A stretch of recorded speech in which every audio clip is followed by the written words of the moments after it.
પૂર્વક આપણે પ્રાર્થનાઓ કરીશું। પહેલા હરે કૃષ્ણ। શ્રી શ્રી રાધા ગોવિંદની કૃપાથી જ આપણે મળી રહ્યા છે ભક્તિ સદાચારની ક્લાસમાં, અને ખૂબ સુંદર અને નવી એવી સ્તુતિ સાથે એની શરૂઆત કરીએ આપણે મંગલાચરણની પ્રાર્થનાઓ સાથે। બધાને વિનંતી છે મારી સાથે આ પ્રાર્થનાઓમાં જોડાઓ, અને આપણે બધા સાથે મળીને તમને બધાને વિનંતી છે કે મ્યુટ રહીને પોતપોતાની જગ્યાથી મારી સાથે આ મંગલાચરણની જે પ્રાર્થનાઓ છે એમાં જરૂરથી જોડાઓ। ઓમ જ્ઞાનતિમિરાંધ્યસ્ય જ્ઞાનાંજનશલાકયા ચક્ષુરુન્મિલિतं येन तस्मै श्रीगुरुवे नमः। श्रीचैतन्यमनोभीष्टं स्थापितं येन भूतले स्वयं रूपं सदामयं ददाति स्वपदान्तिकम्। वन्देऽहं श्रीगुरो श्रेयोतपदकमलं श्रीगुरुन् वैष्णवांश श्रीरूपं साग्रजातं सगणरघुनाथान्वितं तं सजीवं साद्वैतं सावधूतं परिजनसहितं श्रीकृष्ण चैतन्यदेवं श्रीराधा कृष्णपादा सहगणललिता श्रीविशाखान्वितंश्च। हे कृष्ण करुणा सिन्धो दीनबन्धो जगत्पते गोपेश गोपिकान्त राधाकान्त नमोऽस्तुते। तप्तकाञ्चन गौराङ्गी श्रीराधे वृन्दावनेश्वरी वृषभानुसुते देवी प्रणमामि हरिप्रिये। वाञ्छाकल्पतरुभ्यश्च कृपा सिन्धुभ्येव च पतितानां पावनेभ्यो वैष्णवेभ्यो नमो नमः। अनंत कोटि वैष्णव वृंद की जय। शिला प्रभुपाद की जय। ग्रंथ श्रीमद् भागवतम भगवद गीता की जय। चैतन्य चरितामृत की जय। सदगुरु देव की जय। सभी श्रोताओं की जय। जय श्री कृष्ण चैतन्य प्रभु नित्यानंद श्री अद्वैत गदाधर श्रीवासादि गौर भक्त वृंद। हरे कृष्णा कृष्णा कृष्ण कृष्ण हरे हरे हरे राम राम राम हरे हरे। हरे कृष्ण माता जी दंडवत प्रणाम। हरे कृष्ण माता जी दंडवत प्रणाम। हरे कृष्णा दंडवत प्रणाम। खूब स्वागत है। हरे कृष्णा। तो બધા પાર્ટિસિપન્ટ્સનું હૃદયપૂર્વક સ્વાગત કરું છું અને વિશેષ આભારી છું। આમ તો વોટ ઓફ થેન્ક્સ છે આપણે લાસ્ટમાં આપતા હોય છે, પરંતુ મારી જે ટીમ છે અહીંયા મારી સાથે સહકાર્ય માટે જે તત્પર છે એવા ટીમનું હું પહેલા જ આભાર માની લઉં છું, કારણ કે એ બધા આખો આ ટીમ વર્ક છે। તમને બધાને અહીંયા ઓન સ્ક્રીન હું દેખાઉં છું, પરંતુ ઓફ સ્ક્રીન આખી ટીમ મારી સાથે હોય છે અને બધાનું કોન્ટ્રીબ્યુશન છે જેના લીધે આપણા ક્લાસીસ છે સુચારુ રૂપથી ચાલી શકે છે। તો સૌપ્રથમ આપણી અત્યારે આપણને જે આ ક્લાસ માટે એડમિન કોહોસ્ટની સેવા આપી રહ્યા છે એવા ઉર્મિલા સાધુ માતાજી, અને રેકોર્ડિંગની સેવા માટે આપણી સાથે જે જોડાયેલા છે એવા વ્રજરાની વિનીતા માતાજી, બિન્ની પાસરના માતાજી છે, અને શૈલેષ ભટ્ટ પ્રભુજી પણ આપણને આપતા હોય છે રેકોર્ડિંગની સેવા। ઘણી વખત સુરક્ષા માતાજી છે આપણી સાથે, અત્યારે ક્લાસમાં તો નથી પરંતુ સદા આપણી સાથે બેક સ્ટેજની ભૂમિકામાં આ બધા જે પાર્ટિસિપન્ટના નામ લઈ રહી છું। અને વિશાલ આહિર પ્રભુજી છે કે જેમના લીધે આટલી સરસ મજાની પીપીટી છે જે તૈયાર કરીને આપણને મળી રહી છે। તો ઘણા બધા લોકોનું અહીંયા સહકાર્ય છે, તો ખૂબ હૃદયપૂર્વક આભારી છું। અને શરૂઆત કરી આજના સેશનની, અને વિશેષ આભારી તમારા બધા પાર્ટિસિપન્ટથી। તો બધા વૈષ્ણવોના નામ સહિત હું પહેલા તો તમને બધાનું સ્વાગત કરી લઉં છું। આકૃતિ પટેલજી, ભગવતી ઠક્કરજી, બીના શાહજી, રાજેન્દ્ર પઢારિયાજી, જયશ્રી સેજપાલજી, कल्पतरुजी, कीर्तिमान प्रभुजी, कृति जोशी जी, हरे कृष्ण माता जी। हरे कृष्णा, वेलकम कीर्तिमान प्रभुजी, निकिता जी, शैलेष भट्ट जी, शशि उद्देशी जी, विक्रम पंड्या जी, हरे कृष्ण माता जी दंडवत प्रणाम। उर्मिला जी, परेश शाह जी, हरे कृष्ण माता जी दंडवत प्रणाम। हरे कृष्ण माता जी दंडवत प्रणाम।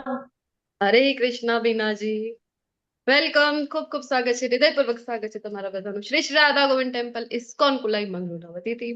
જેમાં આપણે વાત કરી કે આપણે બધા ફરીથી મળી રહ્યા છે. આપણું સૌભાગ્ય કહેવાય કે સ્તુતિઓની આખી શૃંખલા ચાલી રહી છે અને એમાં આપણે ફરીથી મળી રહ્યા છે સરસ મજાની સ્તુતિ સાથે.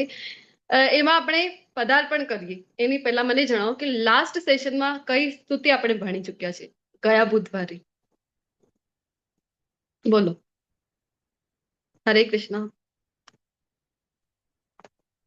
તમે બધા મારી સાથે જોડાયેલા રહો છો, સ્તુતિઓમાં આપણે સાથે મળીને કરતા હોય છે. ગયા બુધવારે આપણે એક સરસ મજાની સ્તુતિ લીધી. કઈ લીધી હતી?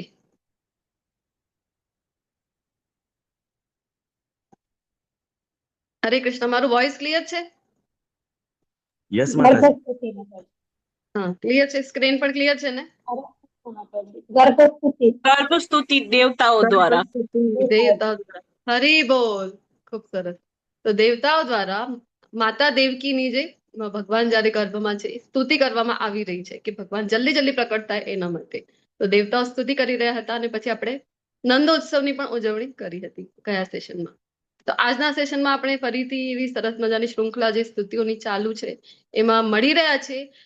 શ્રીમદ ભાગવતમ સ્કંદ દશમ સ્કંદમાં તમને બધાને ખ્યાલ છે કે ભગવાનની લીલાઓનું વર્ણન છે. એટલે શ્રીલ પ્રભુપાદજી જયારે આપણને કહે છે કે શ્રીમદ ભાગવતમનું અધ્યયન કેવી રીતે કરવું જોઈએ, તો સૌથી પહેલા જ્યાં સુધી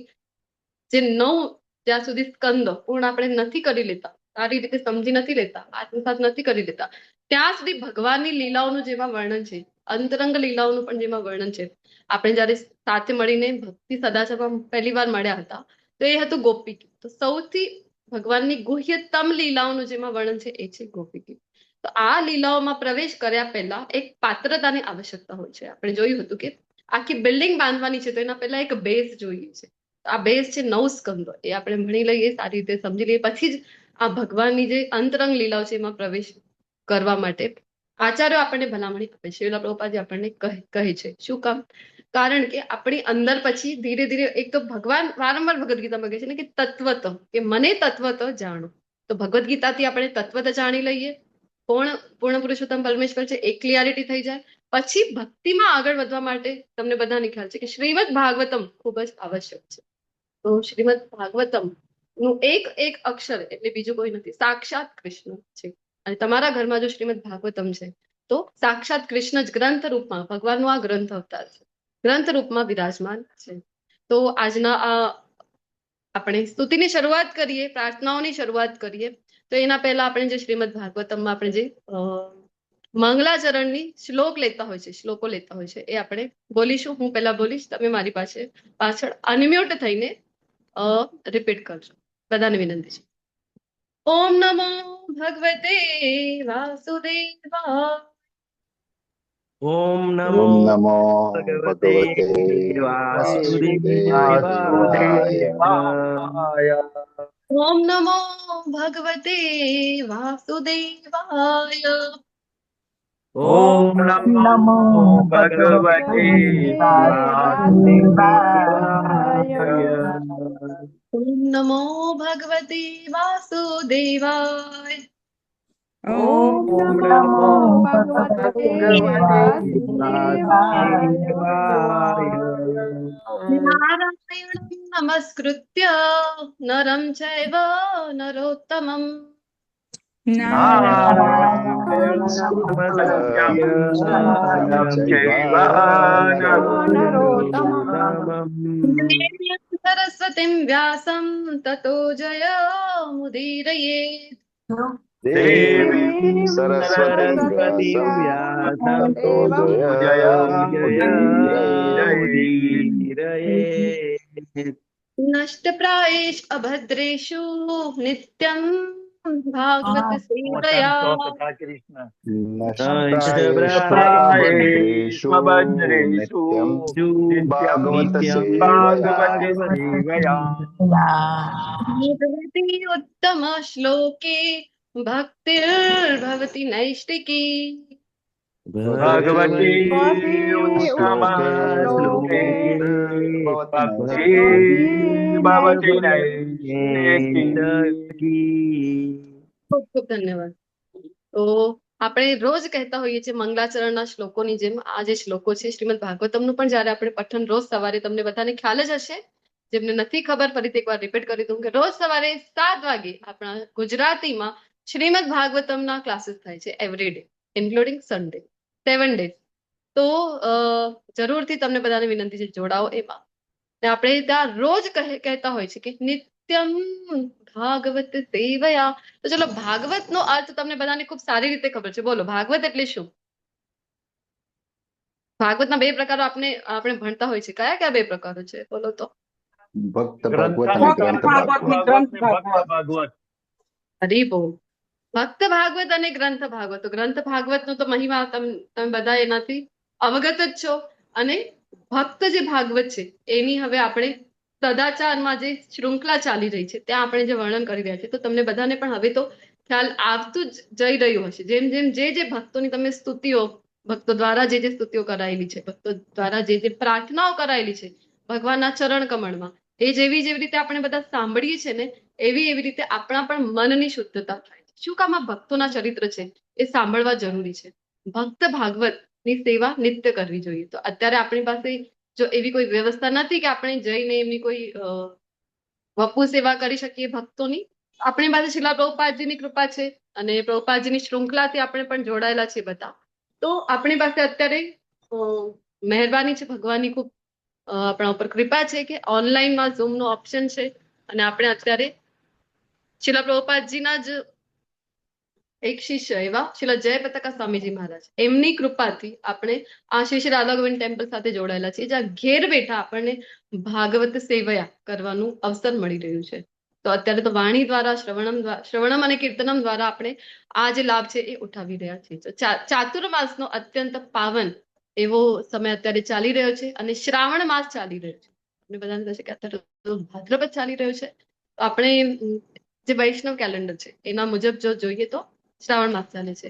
અને ક્લાસનો ટાઈમ આજે જે ચેન્જ કર્યું જણાવી દઉં તમને. તો એનું કારણ આ જ હતું કે આજે હું મહારાષ્ટ્રમાં છું અને આજે ગણેશ ચતુર્થી છે. તો તમને બધાને ખ્યાલ છે કે મંડળોમાં જ્યારે ગણપતિની સ્થાપના થાય છે તો બેન્ડ બાજાઓ સહિત ખૂબ ધૂમધામથી કરવામાં આવતી હોય છે.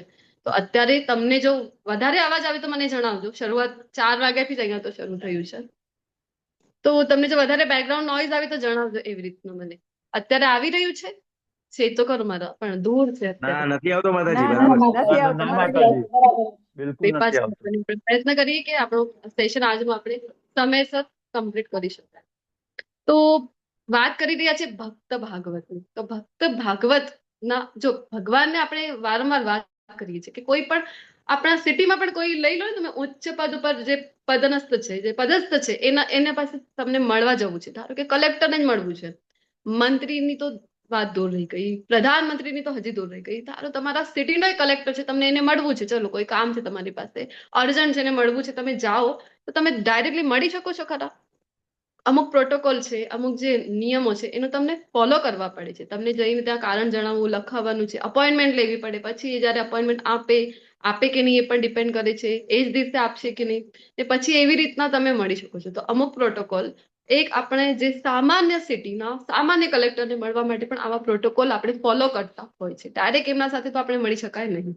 રિસેપ્શનમાં મળતા હોય જે પણ છે પીએ વગેરે જ્યાંથી પણ આપણે મળી શકીએ. તો વિચાર કરો કે આ ત્રિલોકના અધિપતિ છે, જે આપણા નાથ છે, જગન્નાથ કહેવામાં આવે છે. તો ત્રિલોકના અધિપતિ ભગવાન શ્રી કૃષ્ણને આપણે ડાયરેક્ટલી કેવી રીતે મળી શકાય? તો એટલા માટે જ ખૂબ સુંદર એવી અને ભગવાન દ્વારા જે આપવામાં આવેલી છે એવી ગુરુ શિષ્ય પરંપરાને ફોલો કરીને આપણે અને લાસ્ટ સેશનમાં પણ ચર્ચા કરી હતી કે ભગવાનની સેવા ડાયરેક્ટ તો આપણા પાસેથી સંભવ નથી, એટલી શુદ્ધતા પણ આપણી અંદર નથી. તો શું કરવું જોઈએ? તો જે આપણને આપણે ભક્તને પણ યાદ કર્યા. કયા ભક્ત છે જે આપણને શીખડાવી ગયા છે કે દાસ દાસાનું દાસ. આ કોન્સેપ્ટ જે ભક્તે આપી છે સ્તુતિઓમાં જ આપણે જોયું હતું. કયા ભક્તે આપી છે બોલો તો?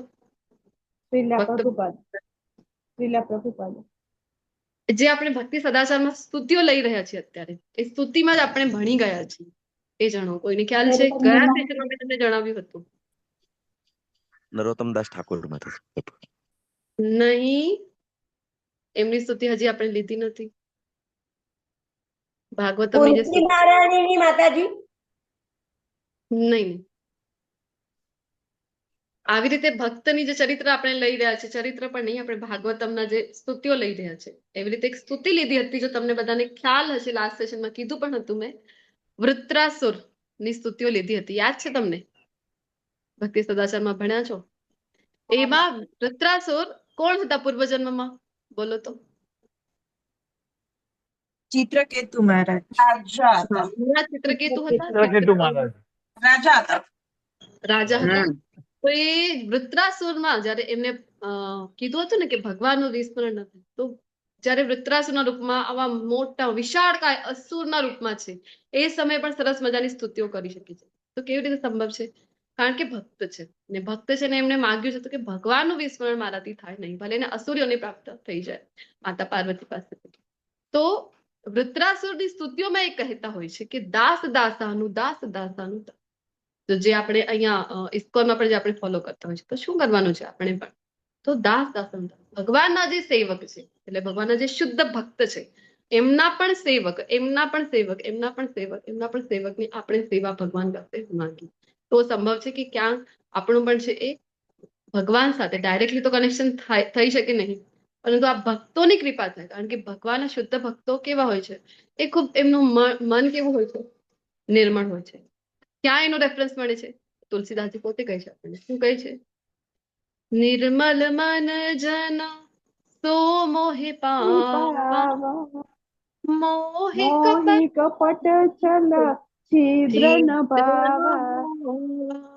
ભગવાન કહે છે કોણ મને પ્રાપ્ત કરી શકે છે? કે જેનું મન નિર્મળ છે. તો ભગવાનના શુદ્ધ ભક્તોનું મન નિર્મળ છે, એટલે જ ભગવત પ્રાપ્તિ થાય છે.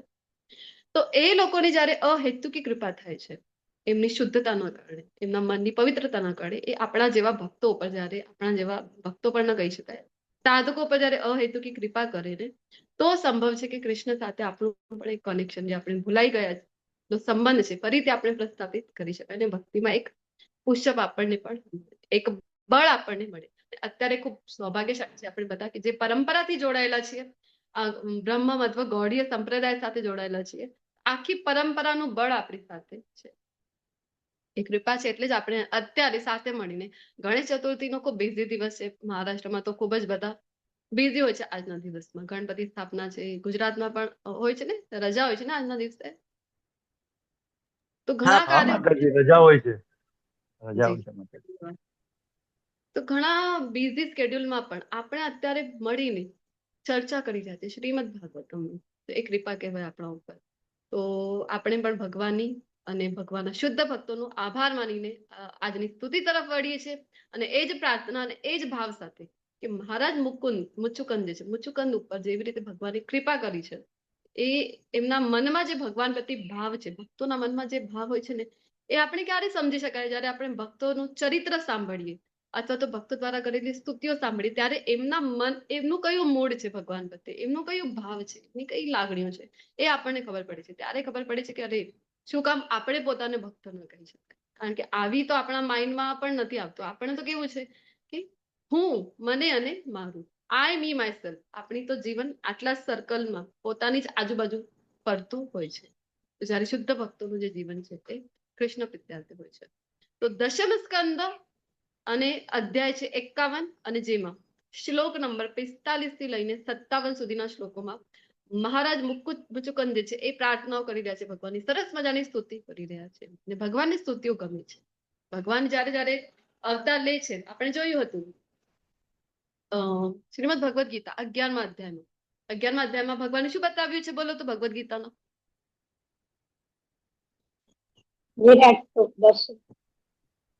વિરાટ સ્વરૂપ, વિશ્વરૂપ દર્શન કરાવ્યું છે. ત્યારે આપણે જોતા હોય છે કે બધા જ જે દેવતાઓ છે, જે ભગવાનના ભક્તો છે, ઋષિ મુનિઓ છે, એ ભગવાન પુષ્કલભી કરીને કલ્યાણ થાવ આવું કરીને ભગવાનની સ્તુતિઓ કરે છે. અર્જુનજી પણ સ્તુતિ કરે છે, બ્રહ્માજી, શિવજી બધા સ્તુતિઓ કરે છે ભગવાનનું વિરાટ રૂપના દર્શન જોઈને. તો ભગવાનને ગમે છે સ્તુતિઓ. અને ભગવાનના આપણા અંદર એવી સામર્થ્ય તો નથી ને, આપણી પાસે, આપણે કલિયુગના છીએ તો મંદ ભાગ્ય, મંદ આયુ, એવી રીતે સ્તુતિઓ આપણી તો થઈ છે શ્રીમદ ભાગવતમના શરૂઆતમાં જ. સુખદેવ ગોસ્વામી કરી રહ્યા છે, સુત ગોસ્વામી કરે છે. તો પછી આપણે શું કરવું જોઈએ? તો આપણે એ કરવું જોઈએ કે જે શુદ્ધ ભક્તો દ્વારા ગવાયેલી સ્તુતિઓ છે એ આપણે ગાવી જોઈએ, રિપીટ કરવી જોઈએ, સાંભળવી જોઈએ એના વિશે. તો શું થાય છે? તો આપણા મનમાં પણ શુદ્ધતા આવશે, નિર્મળતા આવશે, જે આપણે વાત કરી. નિર્મળતા આવશે તો શું થશે? નિર્મલ મન જન જો કોઈ પાવા. તો ભગવાનને કોણ પ્રાપ્ત કરી શકે છે? કે જેનું નિર્મલ મન જન તો મોહી પાવા. મોહી કપટે છે સિદ્ધ. તો જેના મન નિર્મળ છે એ ભગવાન પ્રાપ્તિ કરી શકે છે. તો આપણા પણ મનની શુદ્ધિકરણ કેવી રીતે થશે? તો ભક્તોનું ચરિત્ર અને ભગવાનના ભક્તો દ્વારા ગવાયેલી સ્તુતિઓ જ્યારે આપણે ગાઈશું તો ખૂબ મહત્વનું છે. તમે બધા પણ મારી સાથે સંમિલિત થાવ અને સાથે મળીને આપણે શરૂઆત કરીએ આજના આ સેશનની. એની પહેલા એક થોડુંક ભૂમિકા આપણે જોઈ લઈએ કે જે સ્તુતિઓની શરૂઆત થઈ રહી છે એના પાછળની સ્ટોરી કઈ છે. તો મહારાજ મુચ્ચુકુંદ કયા યુગમાં આવ્યા હતા? બોલો, કોઈને ખ્યાલ છે? હરે કૃષ્ણ. આ ભગવાન દ્વાપર શ્રી યુગ. કૃષ્ણની લીલાઓ કયા યુગની છે? દ્વાપર યુગ. હા, મુચ્ચુકુંદ દ્વાપર કયા યુગમાં હતા? દ્વાપરમાં જ સતયુગ હોય. માતાજી. દ્વાપર સતયુગ. દ્વાપર યુગમાં જ. મહારાજ મુચકુંદ સતયુગમાં હતા માતાજી. ઇક્ષ્વાકુ વંશ હતો ત્યારે. હા, ઇક્ષ્વાકુ કયા વંશના છે? બોલો, સતયુગના છે કે ત્રેતાયુગના છે? એ જણાવો. ત્રેતાયુગ. ત્રેતાયુગ. ના વંશ જ ત્રેતાયુગ. છે. ત્રેતાયુગ. તો ત્રેતાયુગની વાત છે. મહારાજ મુચુકુંદ છે અને મુચુકુંદ મહારાજ ખૂબ સારા એક રાજા તો હતા જ, ક્ષત્રિય છે, રાજા છે. અને ક્ષત્રિયોમાં સ્વાભાવિક રીતે કે તેજ હોય છે અને તેજ છે, એક લડવાનું સામર્થ્ય છે, શક્તિશાળી છે, બળ છે એમની અંદર. તો બળ હતું અને બળ તો એવું હતું કે કોઈ એમને પરાસ્ત કરી શકે નહીં. તો એક વખતની ઘટના થાય છે. હવે ઘટનાઓ ખૂબ લાંબી છે. અત્યારે સ્તુતિઓ છે એ મેઇન છે. તો આપણે આ ભૂમિકા શોર્ટમાં લેવાનો પ્રયત્ન કરીએ કે દેવતાઓનું યુદ્ધ થાય છે દાનવ સાથે. તમને બધાને ખ્યાલ છે કે આ તો સતત ચાલ્યા કરે છે. એટલા માટે તો કીધેલું છે ને કે આખા ભૌતિક જગતને જ ભગવાને કીધું છે કે દુઃખાલયમ અને અશાશ્વત. કારણ કે ભૌતિક જગતમાં ઉચ્ચતર લોકો પણ લઈ લો, આ સ્વર્ગ લોકમાં તો તમને બધાને સિરિયલ જોયા હશે તો ખ્યાલ જ હશે. ઇન્દ્ર જે છે ને સ્વર્ગના રાજા, એ પણ ક્યારે શાંતિથી બેસી શકતા નથી. આમ જોવા જઈએ તો બધા જ દેવી દેવતાઓના રાજા છે, સ્વામી છે, તો પણ સદા એમના ઉપર સ્ટ્રેસ છે. શું કામ? કે અવારનવાર આ દાનવો છે એ તો હુમલો કરતા હોય છે, હેરાન કરતા હોય છે. હિરણ્યકશિપુ જેવા છે, અમુક વરદાન લઈને આવી જાય અને હેરાન કરતા હોય છે. આવી રીતે તો એક વખતની ઘટના છે. સુર અસુરની વચ્ચે યુદ્ધ ચાલી રહ્યું છે અને પછી દેવતાઓના સેનાપતિ કોને બનાવવામાં આવે છે? બોલો.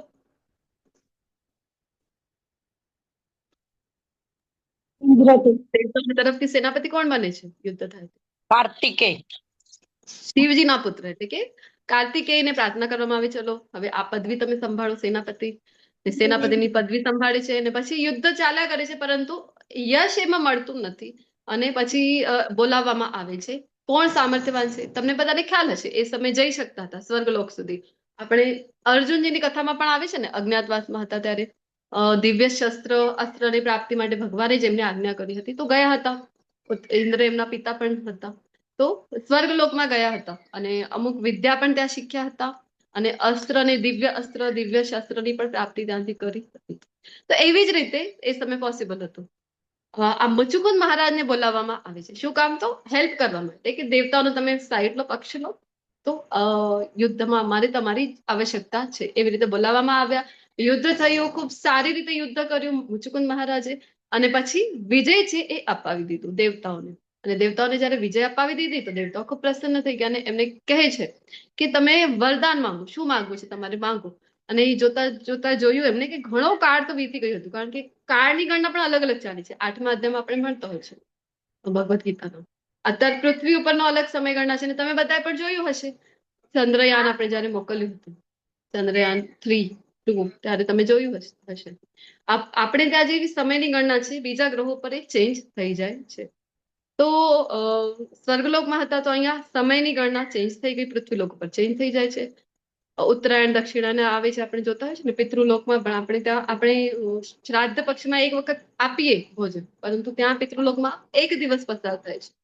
સ્વર્ગલોકમાં પણ છે કે 6 મહિના આપણા એટલે એક દિવસ દેવતાઓમાં.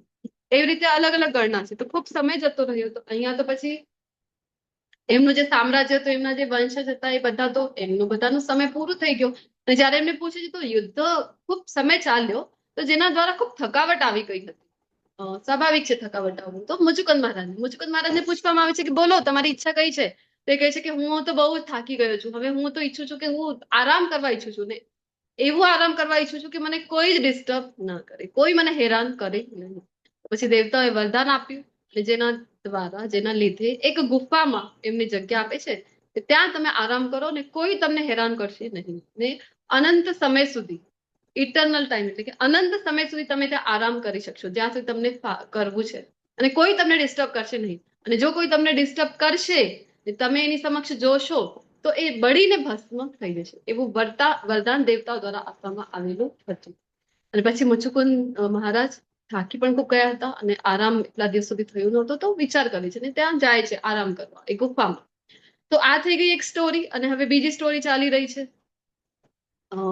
આ જે વારંવાર મથુરામાં જયારે ભગવાન ગયા હતા, અક્રૂરજી લઈને ગયા હતા, અને મથુરામાં ભગવાન જાય છે ને વારંવાર જરાસંઘ છે એ સેના લઈને આવી જતો, વારંવાર સેના લઈને આવે છે, 16 વખત સેના લઈને આવે છે. 17મી વખત પછી જયારે બ્રાહ્મણોને અનુષ્ઠાન ઉપર બેસાડીને આવે છે, એ સમય પછી ભગવાન નક્કી કરે છે હવે મારે લડવું.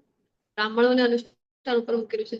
ભગવાન તો કેવા છે, ગો બ્રાહ્મણ હિતાય ચ, તો ભગવાન ગૌ અને બ્રાહ્મણો વિશેષ રક્ષણ કરે છે. તો ભગવાને ઈચ્છા નહોતી કે નથી લડવું, રણ છોડીને ચાલ્યા જાય છે ને રણછોડ કહેવાય છે. તો એ રણછોડ કહેવાય છે એની જ પહેલાની કથા છે કે કાલી યવનને લઈ આવ્યા. તો કાલી યવન કોણ હતો? જરાસંઘની પક્ષમાં લડવા માટે. તો કારણ કે 16 વખત ભગવાને પરાસ્ત કરીને મોકલી દીધું તો પણ યુદ્ધ કર્યા કરે, વારંવાર મથુરા નગરી ઉપર જરાસંઘ છે એ હુમલો કરતો હતો. અને કાલ યવન કોણ હતો? તો મલેચ્છ. મલેચ્છ હતો, જેમનું આચરણ શુદ્ધ નથી હોતો, પવિત્ર નથી હોતો, અને ભગવાનમાં જ માનતા નથી, તો ભક્તિ તો ખૂબ દૂરની વાત છે. તો આવા જે લોકો છે એમને મલેચ્છ કહેવામાં આવે છે. અલગ અલગ કેટેગરી જે આપવામાં આવી છે શાસ્ત્રમાં એ મુજબ. તો એને લઈને આવ્યો અને ખૂબ આચરણ દૂષિત હતું, શરીરમાં બાહ્ય પણ અપવિત્રતા, આંતરિક તો વાત જ નહીં પૂછતા. તો આવા કાલ યવન જયારે આવી છે લડવા માટે, અને એની પાસે પણ ખૂબ બળ હતું, તો એને ભગવાન તો પરાસ્ત કરી શકે, પરંતુ ભગવાનની એક લીલા ભગવાને કરી છે અહીંયા કે જે વરદાન હતું કોને? મુચુકંદને, એનો પણ કેવી રીતે યુઝ કરી શકાય અને મુચુકંદનો પણ ઉદ્ધાર, મહારાજ મુચુકંદનો ઉદ્ધાર કેવી રીતે કરી શકાય. તો એટલા માટે ભગવાન એની સાથે પણ લડતા નથી. અને જે મેં કીધું ને કે રણછોડ નામ ભગવાનનું પડે છે, કારણ કે ભગવાન તો રણ છોડીને જતા રહે છે ને કાલ યવન પાછળ પાછળ આવે છે ભગવાન કે અરે તું તો કઈ ને કઈ બોલ્યા કરે છે, ઉલટો સીધો બોલે છે, ભગવાનને ઘણું બધું સંભળાવે છે. અરે ઓ ગ્વાલા, તારામાં તો કાંઈ સામર્થ્ય નથી ને તારા સાથે લડવા માટે મને આટલા દૂરથી બોલાવી આવ્યો છે આ જરાસંઘ, પણ મને તો આ જરાસંઘ જ મૂર્ખ લાગે છે. ઓ ગ્વાલા, ક્યાં જાય છે? ઉભો રે, તો મારી શક્તિનું પ્રદર્શન તો હજી મેં કર્યું જ નથી, જરા મારી શક્તિ તો જોતો જા. આવું કરે છે ને ભગવાન પણ એને ચીડાવીને દૂર દૂર ભાગતા જાય છે ને ભાગતા ભાગતા એક ગુફામાં ઘૂસી જાય છે. અને પછી મુચુકુંદ કાલ્યવન ફોલો કરતા કરતા ગુફામાં જતો રહે છે અને કહે છે એ સમય કાલ્યવન કે અરે રણ છોડીને જાય છે, તારું તો નામ જ રણછોડ હોવું જોઈએ, એવી રીતે કહે છે. હવે એને ક્યાં ખબર છે? તો ભગવાન છે, ભગવાનનું તો આપણે જોઈએ છે ને કે ષડ ઐશ્વર્યથી પરિપૂર્ણ છે. તો ભગવાનની કીર્તિ કેવી છે? તો ભગવાનનું માખણ ચોરી કરે છે તો પણ ભક્તો છે એમના ગુણગાન કરે. ભગવાન તો રણ છોડીને જતા રહે છે તો પણ ભગવાન એમના માટે ગીતો, કેવા સરસ મજાના ગીતો ગાય છે કે નહીં. દ્વારિકાનો નાથ મારો રાજા રણ છોડ છે, એણે મને માયા લગાવી રે. હરી બોલ. તો સરસ મજાના ગીત ગવાય છે. ભગવાન તો ભગવાન છે, ભગવાન તો ભગવાન છે. તો પછી ભગવાન જઈ એ ગુફામાં જઈને પોતે છે એ છુપાઈ જાય છે, સંતાઈ જાય છે. અને પછી કાલ યવન પર પ્રવેશ કરે છે ગુફામાં, પીછો કરતો કરતો ખૂબ ક્રોધમાં છે, ખૂબ આવેશમાં છે, અને પ્રવેશ કરે છે ગુફાની અંદર. ગુફામાં જાય છે ને જોઈ છે કે કોઈ એક વ્યક્તિ જે ઉપર છે એ શોલ લઈને ઘોડા ઉપર ઢાંકીને આરામ કરી રહ્યો છે. તો કહે છે, હજી ગુસ્સો આવી જાય છે, કાલ યવનને કહે છે કે અરે ઓ ગ્વાલા, તું તો રણછોડ છે એ તો મને ખ્યાલ હતો, પરંતુ તું આટલો ભયભીત છે મારાથી કે તું તો અહીંયા આવીને સુઈ ગયો ડાયરેક્ટ, એક્ટિંગ કરે છે, તને મારાથી લડવું નથી એટલે આવું બધું તું કરી રહ્યો છે. ને કઈક બોલે છે ને કહે છે ઓટ ઓટ, મારી સાથે યુદ્ધ કર, મારી સાથે યુદ્ધ કર. અને એ તો ઉઠતા નથી, જે શોલ ઓઢીને મોઢા પર સૂતા છે, અને ખૂબ ક્રોધમાં આવી જાય છે ત્યારે અને લાત મારે છે. ને લાત મારે છે જેવું જ, તો એવી રીતે જયારે એમના ઉપર લાતથી હાથથી પ્રહાર કરે છે, ખૂબ જોર જોરથી હલાવે છે, ને એ સમય પછી શોલ પોતાના મોઢાથી હટાવીને જેવી દૃષ્ટિપાત કરે છે એનો કાલ યવન ઉપર, તો એ તો કોણ હતા? એ તો મુચુકુંદ મહારાજ હતા. અને એમને તો કેવું વરદાન હતું કે જેના ઉપર એ દૃષ્ટિપાત કરશે, જે એમની ઊંઘ બગાડશે, તો એ તો બળીને ભસ્મ થઈ જશે. અને તરત જ કાલ યવન છે એ ધડ ધડ ધડ અગ્નિથી બળીને ભસ્મ થઈ જાય છે. અહીંયા પિક્ચર જે પહેલું પિક્ચર આપેલું છે એમાં તમે જોઈ શકો છો. અને જ્યારે કાલેવન ભસ્મ થઈ જાય છે અને આટલા સમયથી કેટલા સમયથી ઊંઘમાં હતા વિચાર કરો. કયા યુગથી ઊંઘમાં હતા એ? બોલો તો. ત્રેતા યુગથી. ત્રેતા ત્રેતાયુગથી ત્રેતાયુગ આખું વીતી ગયો છે અને દ્વાપર યુગ અડધા જેટલું તો થઈ જ ગયું છે. અડધા કરતા પણ વધારે પસાર થઈ ગયો છે જે સમય ભગવાન પ્રગટ થયા છે. અને એ સમય સુધી ઊંઘમાં જ હતા. વિચાર કરો મુચુકુંદ મહારાજ અને જોઈ છે ને જે બળીને ભસ્મ થઈ ગયો તે પછી ભગવાન છે એમને સરસ મજાના દર્શન આપે છે. તો આ જે મુચુકુંદ મહારાજ હતા ભક્ત હતા એટલે જ એમને જે શુદ્ધ ભક્તો હોય છે ને ભગવાનના પછી એમને ક્યારે પણ ભગવાનના દર્શન કરવા જવાની આવશ્યકતા રહેતી નથી. અરે ભગવાન તો પોતે જ દોટ મૂકીને આવે છે, ખેંચીને ચાલે આવે છે આવા શુદ્ધ ભક્તોના દર્શન કરવા માટે. દર્શન કરવા માટે માત્ર દર્શન કરે છે ભગવાન ભક્તોના નહીં. ભગવાન તો શું કહે છે? ભગત કી વશ મેં હે ભગવાન. લાસ્ટ સેશનમાં પણ આપણે ચર્ચા કરી હતી ને કે ભગવાન શું કહે છે? નવમ સ્કંદ શ્રીમદ ભાગવતમ અમરીશ મહારાજની જયારે ઘટના છે, અહમ ભક્ત પરાધીનો, તો હું તમારા વશમાં છું જ નહીં. પછી ભગવાન કોના વશમાં છો તમે? કહે છે ભગત કી વશ મેં હે ભગવાન. શુદ્ધ ભક્તો જે છે એમના વશમાં ભગવાન છે. એમના હાથમાં છે કે ભગવાનને કેવી રીતે નચાવે. આપણે પણ જયારે આપણે શિલા પ્રભુપાદજી આપણને કહે છે ને કે સેવા તો કરવી જ પડે છે. કાં તો માયાની સેવા કરો કાં તો માધવની સેવા કરો. તો માયાની સેવા કરશો તો માયા જે છે એ દિવસ અને રાત આપણને નચાવ્યા કરશે. અને જો આપણે માધવની સેવા કરીશું તો પછી આપણે જેવી રીતે કહીશું ને એવી રીતે ભગવાન નાચવા તૈયાર થઈ જશે. જ્યારે એ શુદ્ધ ભક્તિ આપણા અંદર થશે. ગોપી ગીતમાં આપણે જોયું હતું કે નહીં, રસખાની સરસ મજાની સ્તુતિ કરે છે કે નહીં? રસખાની શું કહે છે કે શેષ દિનેશ ગણેશ મહેશ સુરેશ હિ ચાહુ નિરંતર ધ્યાવે, તાહિ અનાદિ અનંત અખંડ અછેદ અભેદ સુવેદ હિ ગાવે, નારદ સે શુકદેવ રહે પછી હારી પુનીતવ પાર ન પાવે, તાહિ અહીર કી છોહરિયા છછિયા ભર છાછ પે નાચ નચા. એ આવા ભગવાન જે શેષ ગણેશ દિનેશ મહેશ એટલે કે ગણેશજી છે, શિવજી છે, સૂર્ય ભગવાન છે, ઇન્દ્ર ભગવાન છે, કોઈના પણ અરે મોટા મોટા અમલાત્માઓ છે, વિમલાત્માઓ છે, અનેક વર્ષોથી તપસ્યાઓ કરી રહ્યા છે, એમના ધ્યાનમાં પણ નથી આવતા, ધ્યાનમાં આવીને દર્શન પણ આપવા તૈયાર નથી, પગના અંગૂઠાના દર્શન નથી કરાવતા. આવા ભગવાન વિચાર કરો તો વેદ જે છે, વેદ જેમની સ્તુતિ ગાઈ ગાઈને થાકે છે તો પણ પાર નથી પડી શકતા. અને આવા ભગવાન જે નારદજી છે, શુકદેવજી છે, વ્યાસ મુનિ છે, એ બધા જ જેની ચર્ચાઓ કરી કરી થાકી રહ્યા છે. આવા ભગવાન શું કરી રહ્યા છે? આવા મહાન ભગવાન તો તાહી અહીર કી છોહરિયા છછિયા ભર છાછ પે નાચ નચાવે. અરે કાન્હા તને અમે છાશ આપીશું, અરે થોડોક ઠુમકો તો લગાવી બતાવ. અને પછી ભગવાન પર ઠુમકો લગાવ્યો તો કે આવી રીતે નહીં, એક હાથ માથા ઉપર રાખ, આમ એક હાથ કમર ઉપર રાખ, અને હવે આવી રીતે ઠુમકો લગાવીને અમને બતાવ. તો આવી મજા લે છે ભગવાન. ક્યારે સંભવ છે ભગવાનની તમે મજા લઈ શકો? ક્યારે સંભવ છે? તો ભગવાન નાચવા તૈયાર છે તમારા ઈશારો પર. ક્યારે? અરે આ શુદ્ધ ભક્તિ આપણા અંદર આવી જાય છે. મુચુકુંદ મહારાજ ભગવાનના ભક્ત છે તો પછી એમને જવું પડતું નથી. ભગવાન પોતે આવ્યા છે એમને દર્શન આપવા. તો પ્રશ્ન થાય છે કે ઇતિહાસમાં ક્યારે થયું છે એવું? ઘણી વખત થયું છે. ઉદાહરણ આપો. તો કયા કયા ઉદાહરણ છે બોલો તો? શ્રીમદ ભાગવતમ માંથી જ ઉદાહરણ ઘણા મળી જાય છે. કલિયુગના ઘણા ઉદાહરણો છે. કોના કોના માટે આવે છે બોલો તો? ભગવાન આવ્યા છે કે નહીં? કોના માટે આવ્યા છે? હરિદાસ ઘણા ઠાકુર. લોકો હરિદાસ ઠાકુર. પ્રહલાદ મહારાજ માટે આવ્યા છે. પ્રહલાદ મહારાજ, સુમિત્રા, મીરાબાઈ. ધ્રુવ મહારાજ માટે. ધ્રુવ મહારાજ, પ્રહલાદ મહારાજ, પ્રહલાદ મહારાજ, નરસિંહ મહેતા, મીરાબાઈ, હરિદાસ ઠાકુર. મીરાબાઈ છે, હરિદાસ ઠાકુર, પ્રહલાદ મહારાજ, ધ્રુવ મહારાજ, બધા જ ભક્તોમાં. વિધુરાણી શું કર્યું હતું? શ્રીમદ ભાગવતમ ખોલી ખોલીને બેઠા હતા. ભાગવતમ ના ચલો આજે આ સ્કંદ પૂરો થયો, બીજો સ્કંદની શરૂઆત કરું છું, આવી રીતે ભક્તિ કરી છે? કોઈ ગ્રંથ નથી વાંચ્યા મીરાબાઈ વિધુરાણીએ. પણ તો પણ ભગવાન આવે છે કે નહીં? આવે છે માત્ર નહીં. આવીને શું કરે છે? શું ખાય છે એમની ઘરે બોલો તો? તાંદુલની ભાજી. તાંદુલની ભાજી ખાય છે એ પણ ઠીક છે. અરે વિધુરાણી તો એટલા ભગવાનને જોઈને એટલા તો ભાવ વિહ્વળ થઈ ગયા છે કે એ તો કેળાને છોલી છોલી આપી રહ્યા છે. શું આપી રહ્યા? એ તો છિલટા છે એ ભગવાનને અર્પણ કરે છે અને ઘર છે એ નીચે મૂકી રહ્યા છે. વિચાર કરો, આટલા મંત્રમુગ્ધ થઈ ગયા છે. અને ભગવાન કેવા છે? ભક્તવત્સલ. તો ભગવાન એ છિલટા જે છે એ જે કેળાના એ ખાઈ રહ્યા છે. તો ભગવાન આવું કરે છે.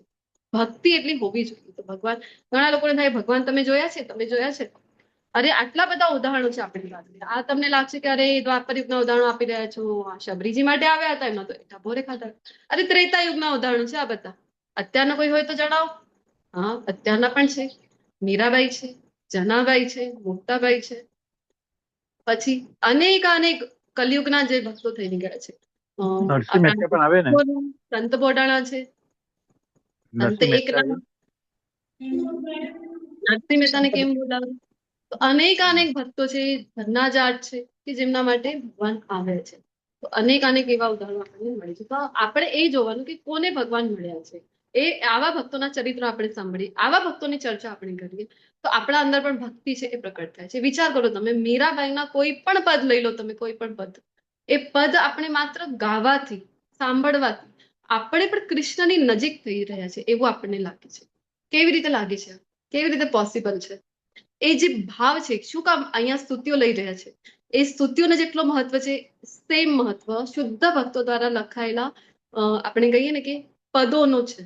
એ પદો જયારે આપણે નરસિંહ મહેતાનું પદ લઈ લો, મીરાબાઈનું પદ લઈ લો, એ પદો આપણે શીલા પ્રભુપાદજી ગૌડી સંપ્રદાયના પણ જેટલા પણ આચાર્યો થયા છે એમના દ્વારા રચિત કોઈ પદ લઈ લો તમે, એ પદ જયારે આપણે ગાઈએ ને તો આપણને કૃષ્ણની આપણે નજીક જઈ રહ્યા છીએ, સમીપ છીએ ભગવાનની એવી અનુભૂતિ થાય છે. શું કામ? તો એ એમના શબ્દોમાં આખા ભાવ, એમનું જે ભાવ છે ને એ નાખેલું છે. એમના દ્વારા લખાયેલા પદ કોઈ સામાન્ય, એમના ભાવ છે એમના પદોમાં. તો જયારે મીરાબાઈ દ્વારા લખેલા પદો આપણે સાંભળીએ છીએ, આપણે ગાઈએ છીએ, આપણને લાગે છે કે ના, મીરાબાઈ માટે ભગવાન આવ્યા હતા ને, તો મારી માટે પણ ભગવાન છે એ અવશ્ય આવશે.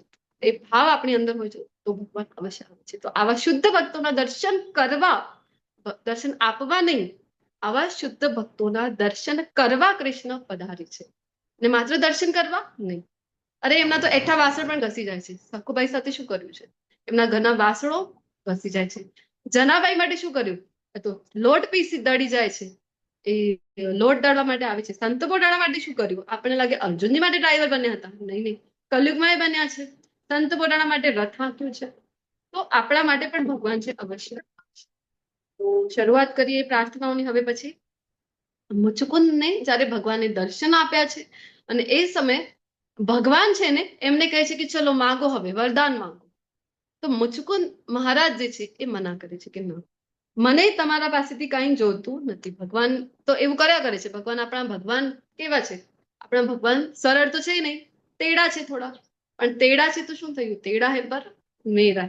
આ જે ભગવાન છે, તો ભગવાન એમને કહે છે કે પ્રલોભન આપે છે પહેલા તો, કઈક વરદાન માંગો ને, વરદાન માંગી લો. તે ના પાડે છે. અને શું કહે છે? તો પ્રાર્થનાઓ કરી રહ્યા છે, સ્તુતિઓ ભગવાનની કરી રહ્યા છે. તો એ સ્તુતિઓમાં હવે આપણે પ્રવેશ કરીએ. તો બધાને વિનંતી છે એ જ ભાવ સાથે, જે ભાવ સાથે મુચુકુંદજી મહારાજ ભગવાનની સ્તુતિ અને પ્રાર્થનાઓ કરી રહ્યા છે, એ જ ભાવ, હવે એ ભાવ આપણા અંદર તો પ્રકટ થાય એટલી શુદ્ધતા આપણા અંદર છે નહીં, પણ એક પ્રયત્ન આપણે અવશ્ય કરીશું કે એ ભાવને સ્પર્શ આપણે કરી શકીએ. તો આજના વર્ગમાં મારી સાથે જોડાયેલા છો, શ્રી રાધા ગોવિંદ ટેમ્પલ સાથે જોડાયેલા છો, તો અવશ્ય એ ભાવને આજે આપણે સ્પર્શ કરીને જઈશું. તો બધાને વિનંતી છે, મ્યુટ રહીને મારી સાથે સાથે તમે પણ જે છે વાંચતા જજો, મ્યુટ રહીને. શ્રી મુચુકંદ વાચ વિમોહિતોયમ જનૈષ માયયા કદીયયા ત્વામ ન ભજત્યન અર્થદૃક સુખાય દુઃખ પ્રભવેશુ સજ્જતે ગૃહેશુ યોષિત પુરુષશ્ચ વંચિત. આપણી પાસે ભગવાન આવે અને આપણે કહી દે કે ચલો માગો, તો આપણે તો લિસ્ટ શોધવી પડે. અરે પહેલા મને ખ્યાલ હતું, તો મારી તો લિસ્ટ લાંબી છે, હવે યાદ નથી આવી રહ્યું શું માગવું હતું, શું પેલા માગવું. આપણી તો પરિસ્થિતિ એવી થઈ જાય. તો આ જ ફરક છે. એટલા માટે મેં કીધું ને કે આપણે ભક્ત છીએ જ નહીં. શુદ્ધ ભક્તો પાસે જયારે ભગવાન આવે છે, એમને માગવા માટે કહે છે ને, ખૂબ ક્લિયર છે એમને કે મને ભગવાન પાસેથી કાંઈ નથી જોતું, મને તો ભગવાન જોઈએ છે. એ ભગવાન પાસેથી શું માગે છે? તમારી ભક્તિમય સેવા અમને. જયારે આપણે દશમ અધ્યાય શ્રીમદ ભગવદ ગીતા ભણીએ છીએ તો પહેલો શ્લોક આવે છે જ્યાં અર્જુનજી કહે છે કે મત અનુગ્રહાય. ત્યારે આપણે ચર્ચા કરીએ છીએ કે અર્જુનજી ને શું કામ ભગવાન પ્રિય માણાએ કહી રહ્યા છે કે તું મને ખૂબ પ્રિય છે, તું મને ખૂબ વહાલો છે. શું કામ? તો આપણે ત્યાં જોઈ રહ્યા હતા એક સ્ટોરી જોઈએ છે ભગવદ્ ગીતામાં, મહાભારતની, કે ભગવાન પાસે અર્જુનજી આવ્યા છે અને દુર્યોધન પણ આવ્યો છે, અને બંનેને માગવા માટે જયારે કહેવામાં આવે છે તો શું માગે છે દુર્યોધન ને શું માગે છે અર્જુન? બોલો ફટાફટ. હરે કૃષ્ણ માતાજી. દુર્યોધને તો નારાયણ બધી સેવા. આખુની સેના નારાયણ જોઈતી હતી, ભક્ષણ છે. નારાયણની સેના. અને અર્જુને તો ખુદ ભગવાનને જ માગી લીધા. હરી બોલ, ખૂબ સરસ. ભક્તોને ક્લિયર છે, કારણ કે પ્રેમ છે ને, પ્રેમ જ્યાં પણ હોય છે. તો એક ખૂબ સરસ વાત મને યાદ આવી રહી છે. મહાત્માઓ કહેતા હોય છે ને કે जिसे हम चाहते हैं उससे हम कुछ नहीं चाहते. જેમને તમે પ્રેમ કરો છો ને, તો એમના પાસેથી આપણને કઈ જોતું નથી, કારણ કે પ્રેમનું બીજું જ નામ શું છે? બોલો. ગોપી ગીતમાં વારંવાર ચર્ચા કરી છે. પ્રેમનું બીજું નામ શું છે? પ્રેમ એટલે સમર્પણ. સમર્પણ. શરણાગત. બધું જે કાંઈ મારી પાસે છે બધું નિછાવર કરી દઉં, તો વારી જાઉં, તો બલિહારી જાઉં, જે મારી પાસે છે બધું નિછાવર કરી દઉં, એ જ પ્રેમ છે. તો શુદ્ધ ભક્તોના મનમાં જે ભગવાન પ્રત્યે પ્રેમ ભક્તિ છે, જે કંઈ પણ છે ને એ કૃષ્ણની સેવામાં લગાવી દો, એ એમની એક જ અભિલાષા હોય છે. જ્યારે આપણા જેવી, અરે મને તો આ જોઈતું હતું, પેલું એ મળી જાત તો કેટલું સારું થાત, આપણી તો લિસ્ટ લાંબી છે. તો શુદ્ધ ભક્તો પાસેથી એ શીખવું છે આપણે. તો શું કહી રહ્યા છે મહારાજ મચુકન? કે હે પ્રભુ, આ જગતના લોકો, સ્ત્રીઓ તથા પુરુષો બંને આપની માયા વડે મોહિત થાય છે.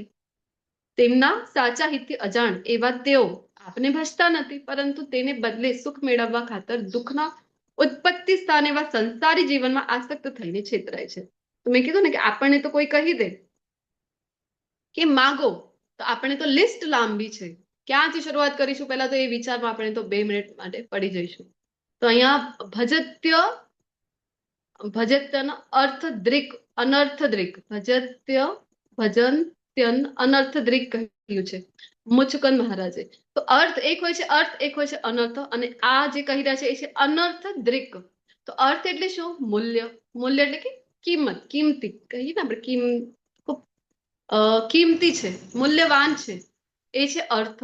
અનર્થ એટલે કે જેની કિંમત નથી, જે ફાલતુ, આપણે કહીએ ને કે ફાલતુ છે આ તો આવી રીતે અનર્થ એટલે મૂલ્યહીન, જેની કિંમત નથી. ને અનર્થ દ્રિક એટલે શું? તો પછી તો જેમની દૃષ્ટિ જે છે, દ્રિક એટલે જો દૃષ્ટિ, તો દ્રિક એટલે દૃષ્ટિ, જેમની દૃષ્ટિ મૂલ્યહીન વસ્તુઓ પર, એટલે મૂલ્યહીન છે, એટલે કે જેમની કોઈ મૂલ્ય જ નથી એવી વસ્તુઓ પર જેમની દૃષ્ટિ હોય છે, એને કહેવાય છે અનર્થ દ્રિક. અહીંયા જે કહી રહ્યા છે મહારાજ કે આ સ્ત્રી પુરુષો સંસારના અજાણ છે.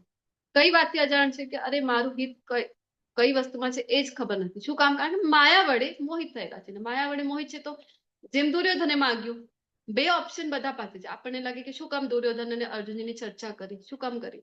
તો આ જ સમજવા માટે કરી, કારણ કે 2 ઓપ્શન આ દુર્યોધન અને અર્જુનજી પાસે નહોતા. આપણી પાસે પણ સદા આપણી સમક્ષ ઉભા રહે છે આ 2 ઓપ્શન, માયા કે માધવ.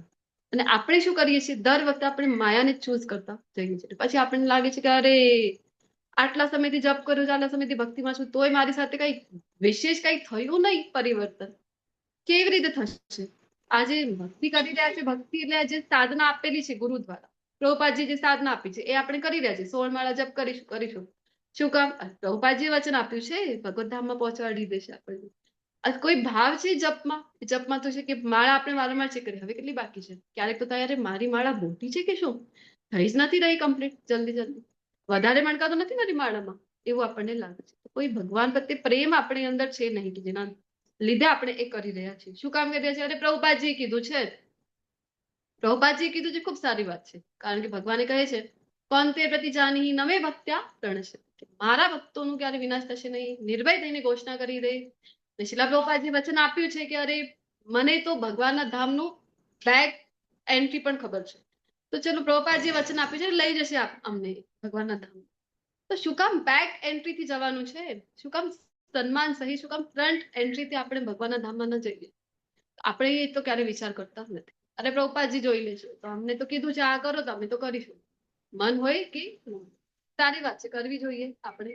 પરંતુ હવે જે સ્ટેજ ઉપર આપણે છીએ, હવે જે ભક્તિ સદાચારની સ્તુતિઓ અંત થવામાં આવ્યો છે, હવે તો 3-4 સ્તુતિ બાકી છે. આટલી બધી સ્તુતિઓ સાંભળી રહ્યા છે, તો હવે તો પણ આપણે આ વાતને સમજીએ, ભગવાનની પ્રેમ ભક્તિ પ્રાપ્ત કરવા માટે મન છે એ ક્યાં લગાવવાનું છે. ભગવદ્ ગીતામાં વારંવાર ભગવાન અર્જુનજી પાસેથી શું માગે છે? મયી એવ મન આધત્સ્વ મયી બુદ્ધિ નિવેશય, કે મન ક્યાં લગાવ? મારા અંદર. બુદ્ધિ ક્યાં નિવેશ કર? તમારામાંથી ઘણા લોકો હશે બિઝનેસમેન, ઇન્વેસ્ટમેન્ટ એક આપણે કરીએ છીએ, નિવેશ ખબર છે ને. ભગવાન અહીંયા કહે છે કે બુદ્ધિનો નિવેશ ક્યાં કરવાનો છે. ભગવદ્ ગીતામાં કહે છે મન અને બુદ્ધિ ભગવાનમાં લગાવવા માટે કહી રહ્યા છે. તો એ હવે તો આપણે સમજીએ. અને જે વાતની ચર્ચા અહીંયા મુચુકુંદ મહારાજ કરે છે કે ખબર નથી માયા જ માગીએ છીએ એટલે આપણે દુઃખી સદા થતા હોય છે. જેમ દુર્યોધને માયા માંગી, સેના માંગી, પોતાનો સ્વાર્થ જોયું. અને અહીંયા અર્જુનને ખબર છે કે નિશસ્ત્ર છે તો પણ કૃષ્ણને માગે છે કે પ્રેમ છે કૃષ્ણ પ્રત્યે. તો એ જ કે એક તો લાઈફ જે છે એ સેલ્ફ સેન્ટર, જેમ મેં કીધું આઈ મી માય સેલ્ફ, અને બીજી લાઈફ હોય છે કૃષ્ણને સેન્ટરમાં રાખીને, તો કૃષ્ણ પ્રત્યાર્થી. તો સેન્ટરમાં કૃષ્ણ છે, કેન્દ્રમાં, અને જે કઈ એક્ટિવિટી હવે મારી થઈ રહી છે એ કૃષ્ણની આજુબાજુ થઈ રહી છે, કૃષ્ણને મધ્યમાં રાખીને, કેન્દ્રમાં રાખીને થઈ રહી છે. આ ફરક છે ભક્ત અને શુદ્ધ ભક્તની અંદર, ને આપણે જે પાપા પગલી વાળા છે આપણી અંદર. તો અહીંયા એ જ વાતની ચર્ચા મુચુકુંદ મહારાજ કરી રહ્યા છે. એમને દુઃખ પણ થાય છે કે અરે જે ઇમ્પોર્ટન્ટ છે એ છોડીને આ સંસારની ક્ષુલ્લક વસ્તુઓ પાછળ પડી રહ્યા છે બધા જે સંસારીઓ છે.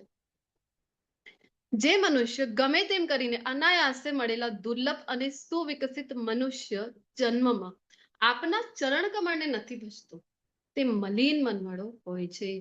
આંધળા કુવામાં પડેલા પશુ જેવો તે મનુષ્ય દુનિયાવી ગૃહ સંસાર રૂપી અંધકારમાં પડેલો હોય છે. તમને બધાને ખ્યાલ હશે, એક તો કૂવો છે, અને એ પણ કેવો છે? તો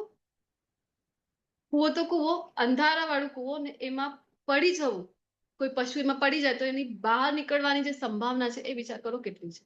તો સેમ વે અહીંયા આપણને મુચુકુંદ મહારાજ જે સ્થિતિમાં સમજાવી રહ્યા છે, શું જ કહી રહ્યા છે કે અરે શું કરે છે આજે મનુષ્ય છે સંસારના, કે માયાની પાછળ પડેલા છે કે બસ સંસારી વસ્તુ, ભૌતિકતા, આ મળી જાય, પેલું મળી જાય, કેવી રીતે સુખપૂર્વક. આપણે શું કરીએ છીએ કે ભગવાને કીધું છે આ જગત જે છે કેવું છે? દુઃખાલયમ, અને કેવું છે બોલો તો? અશાશ્વતમ. અશાશ્વત. આ સંસાર સેટલ નથી, અને આપણે એ ભગવાન જે કહે છે અશાશ્વતમ છે, આપણે શું પ્રયત્ન કરીએ છીએ? સતત એમાં સેટલ થવાનો પ્રયત્ન કરીએ છીએ. આપણે પણ એ જ કર્યું ને આપણા બાળકોને પણ એ જ. એકવાર સેટલ થઈ જાય. ક્યારે થશે સેટલ? અરે 10th ની એક્ઝામ આપી દે, સેટલ. 10th આપી દીધી, હવે 12th થી આપી દે, પછી તો સેટલ. એકવાર સારી કોલેજમાં એડમિશન મળી જાય, બસ એકવાર મેડિકલમાં તને એડમિશન મળી ગયું, એન્જિનિયરિંગમાં મળી ગયું, લાઈફ સેટલ. અને એ કરી લીધું, એ ક્રેક કરી લીધું, હવે એડમિશન મળી ગયું, હવે અરે બસ ડિગ્રી મળી જાય, એકવાર તને ડોક્ટરની ડિગ્રી મળી જાય, લાઈફ સેટલ છે.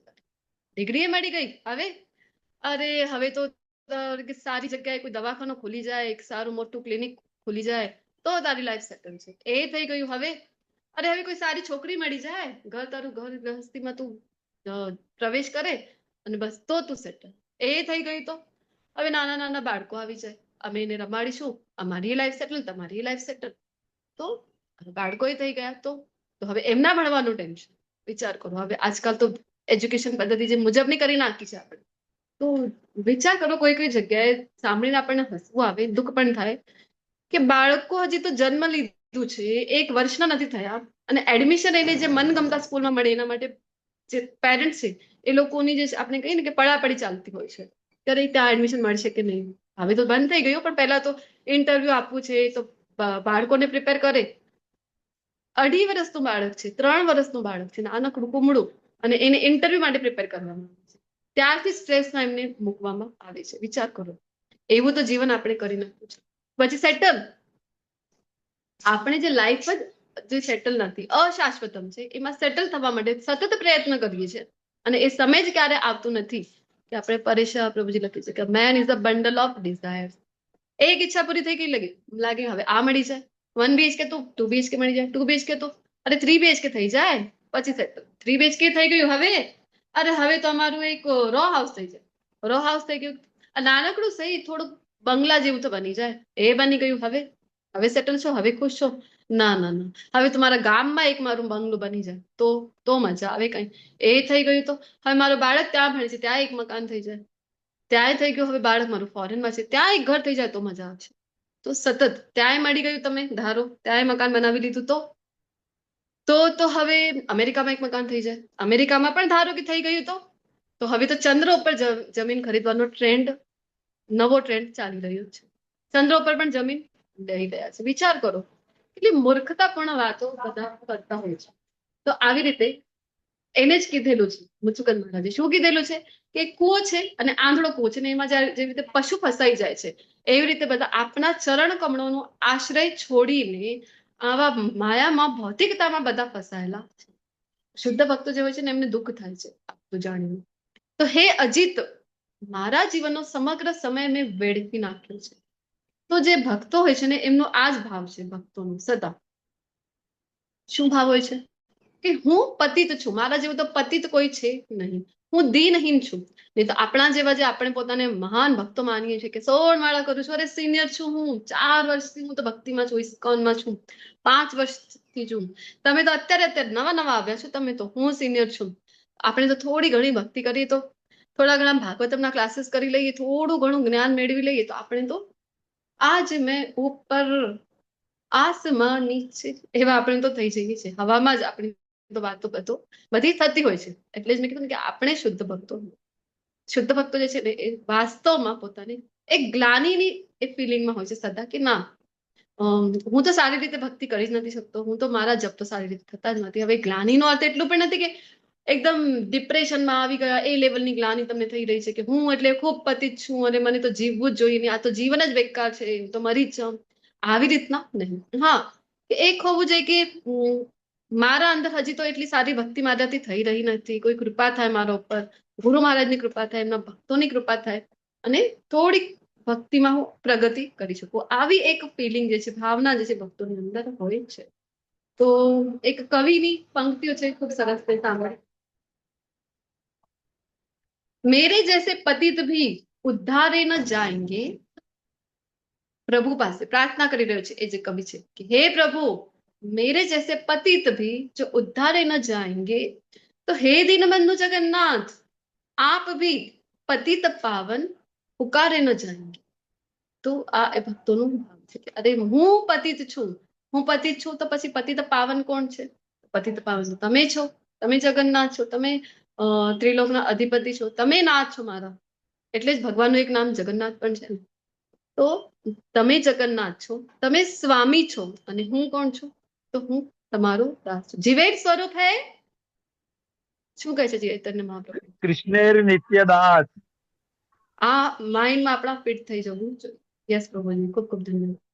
જીવેર સ્વરૂપ જેટલા લોકોને આવડે છે, હું ઈચ્છું છું કે તમે બધા અનમ્યુટ કરો, તો મને ખબર પડશે કે બધા મારી સાથે છો. અત્યાર સુધી હું જે સ્તુતિમાં પ્રવેશ કરી રહી છું એ સ્તુતિમાં તમે પણ મારી સાથે સાથે ચાલી રહ્યા છો. ચલો એકવાર ફરીથી આપણે ટ્રાય કરીશું. જીવેર સ્વરૂપ હે સ્વરૂપ કૃષ્ણ નિત્યદાસ. કૃષ્ણેર નિત્યદાસ. હરી બોલ. ખૂબ સરસ, Yes. સારો પ્રયત્ન હતો, પણ તોય મને લાગી રહ્યું છે કે બધા મારી સાથે નહોતા.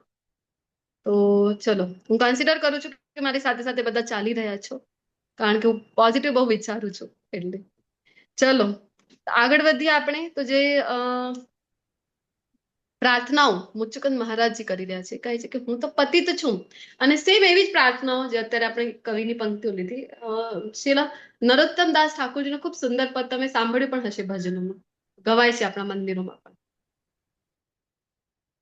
गौरांग करुणा करो दीनहीन जाने, मोह समपतित प्रभु नाही त्रिभुवने. નરોત્તમદાસ ઠાકોરજી કહી રહ્યા છે કે હે ગૌરાંગ મહાપ્રભુ, હે ચૈતન્ય મહાપ્રભુ, કરુણા કરો. કોના પર? દીનહીન જન, મારા જેવા દીનહીન જન છે, પતિત લોકો છે, એના પર દયા કરો તમે પ્રભુ.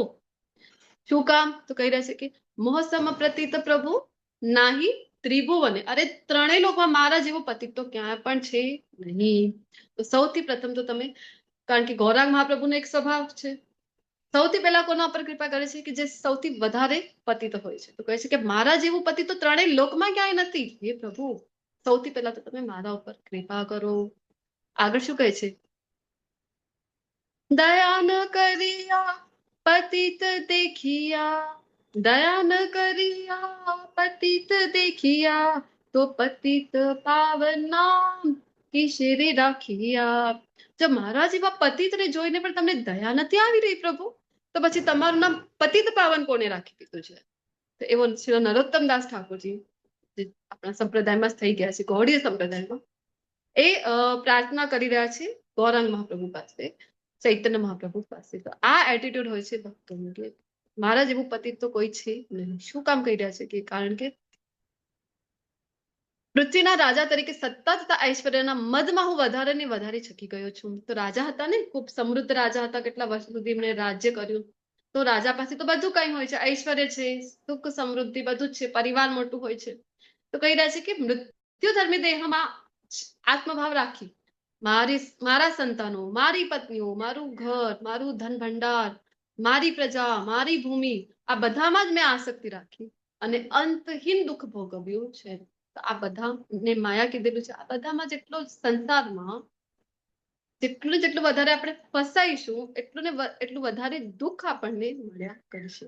એટલે જ મેં કીધું ને કે માયાને પસંદ કરીશું તો આપણે સતત નાચતા રહીશું. તો માધવને આપણે પસંદ કરીશું. તો બે ચોઈસ આપણી પાસે પણ સતત છે, માયા કે માધવ. માયાની સેવા કરીશું તો દિવસભર માયા જ આપણને નચાવ્યા કરશે ને પછી આપણે પણ ક્યાં ટાઈમ છે મારી પાસે, અરે હું તો થાકી ગયો, અને સતત ચિંતા, ભય અને દુઃખમાં આપણે રહીશું. પણ જયારે આપણે માધવની સેવા માંગીશું તો પછી એ માધવ આપણે શુદ્ધ ભક્તિ જોઈને માધવ આપણે જેવી રીતે નચાવવા ઈચ્છે છે એવી રીતે નાચવા તૈયાર થઈ જાય છે. કારણ કે યશોદા મૈયાએ પણ હવે ત્રિલોકના અધિપતિને બાંધવું કોઈ સરળ નથી. આપણે એ પણ સ્તુતિ લીધી હતી નલ કુંવર મણિગ્રીવવાળી. તો એમાં આપણે જોયું ને દામોદર લીલા, કોઈ પોસિબિલિટી છે સંસારના જે સ્વામી છે એને બાંધી થઈ ગયું, પરંતુ યશોદા મૈયાએ કરી બતાવ્યું. બંધાઈ ગયા કે નહીં ભગવાન? ભગવાનને બાંધવા માટે એક દોરી જોઈએ. કઈ દોરી? ભક્તિની દોરી. એ જ આપણી પાસે હશે તો પછી તાહે અહીર કી છોહરી સચિયા બ્ર છાછપે નાચતી જાય. એ ભગવાન આપણા માટે પણ નૃત્ય કરવા તૈયાર થઈ જશે. તો એ દુઃખ અહીંયા વ્યક્ત કરી રહ્યા છે કે અરે હું તો સતત દુઃખ જ માં જ રહ્યું. શું કામ? કારણ કે હું તો સતત માયામાં જ હતો. તો જો હું તમારા શરણે રહી શક્યો હોત ને ભગવાન, તો માયાથી દૂર રહીને તમારા શરણે જો હું પસંદગી કર્યો હોત તો આજ મને તમારું જે સ્વભાવ છે, કયો સ્વભાવ છે ભગવાનનું બોલે તો?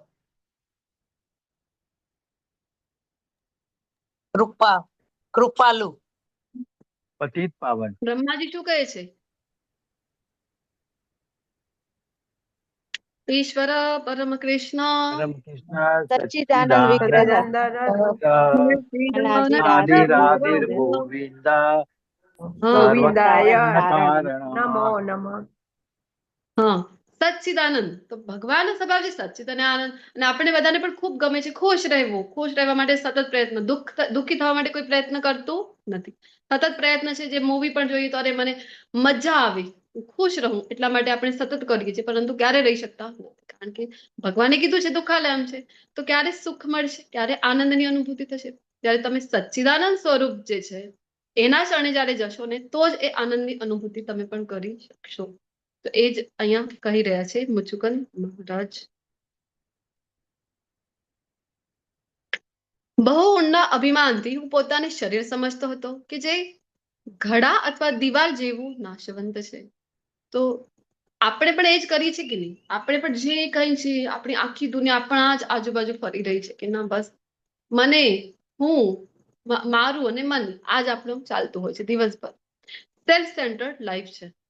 જેમ આપણે ધૃતરાષ્ટ્રનું ચરિત્ર ચર્ચા કરીએ છીએ કે નહીં સ્વભાવની, જયારે લેવલ 1માં ડે 1માં આપણે ભણીએ છીએ તો માનસિકતા, તો એ સમયે આપણે ધૃતરાષ્ટ્રની જોઈએ છીએ તો આપણે કમ્પેરિઝન પણ કરતા હોય છે કે ધૃતરાષ્ટ્રની તુલના આપણા સાથે કરવામાં. આપણે પણ એ જ કરીએ છીએ, કઈ જુદું આપણે કરતા નથી. મારી જાતને મનુષ્યોમાં દેવ જેવો માની મારા રથો, મારા હાથી, મારા ઘોડા, મારા પાયદળ છે અને મારી સેના મારા નાયકોથી વીંટળાઈને મિથ્યા ગર્વમાં ફૂલાઈને આપણી તરફ ધ્યાન નહીં આપીને હું પૃથ્વી ઉપર ભટકતો રહ્યો. આપણે ભાઈ એ જ કરીએ છીએ કે નહીં? એ તો રાજા હતા તો એમનું કાર્ય રાજ્યની રક્ષણ કરવું અને એ બધાથી રિલેટેડ હતું. એટલા માટે એ વસ્તુનો ઉલ્લેખ અહીંયા કરી રહ્યા છે. આપણે શું કરીએ છીએ? આપણે જે અવસ્થામાં છીએ, જે જે આશ્રમમાં છે, જે અવસ્થામાં છે, ત્યાંથી આપણે જે પરિસ્થિતિમાં છે, ત્યાં આપણી જે પ્રાયોરિટી છે, અને પ્રાયોરિટી પણ કેવી છે આપણી? તો ભૌતિકતાને લગતી જ છે. તો એના વિશે જ આપણે વિચાર કરી શકીએ છીએ. સેમ મુચુકંદ મહારાજ રાજા હતા તો એમના માટે એ ઇમ્પોર્ટન્ટ હતું. આપણા માટે તો જેમ મેં અત્યારે કીધું, મારા બાળકો, મારી પત્ની, મારા બાળકોનું ભણવાનું શું થશે? અરે એ ક્યાં સેટલ કરી છે ને હું એક મકાન અહીંયા થયું છે તો બીજું ક્યાં બનાવી? અત્યારે મકાન નથી તો મકાન ક્યારે બનશે મારું? સતત આપણે એમાં જ પડેલા છે. અને પછી કોઈ આપણને કહે છે સરસ મજાની લિંક મોકલશે, ચલો ફરીથી લેવલ 1 નું ક્લાસ શરૂ થઈ રહ્યો છે. અરે ઈચ્છા તો છે પણ ટાઈમ ક્યાં છે મારી પાસે? જો ને તમારો જો તો ખરો રૂટીન તો જો, ટાઈમ જ નથી મારી પાસે.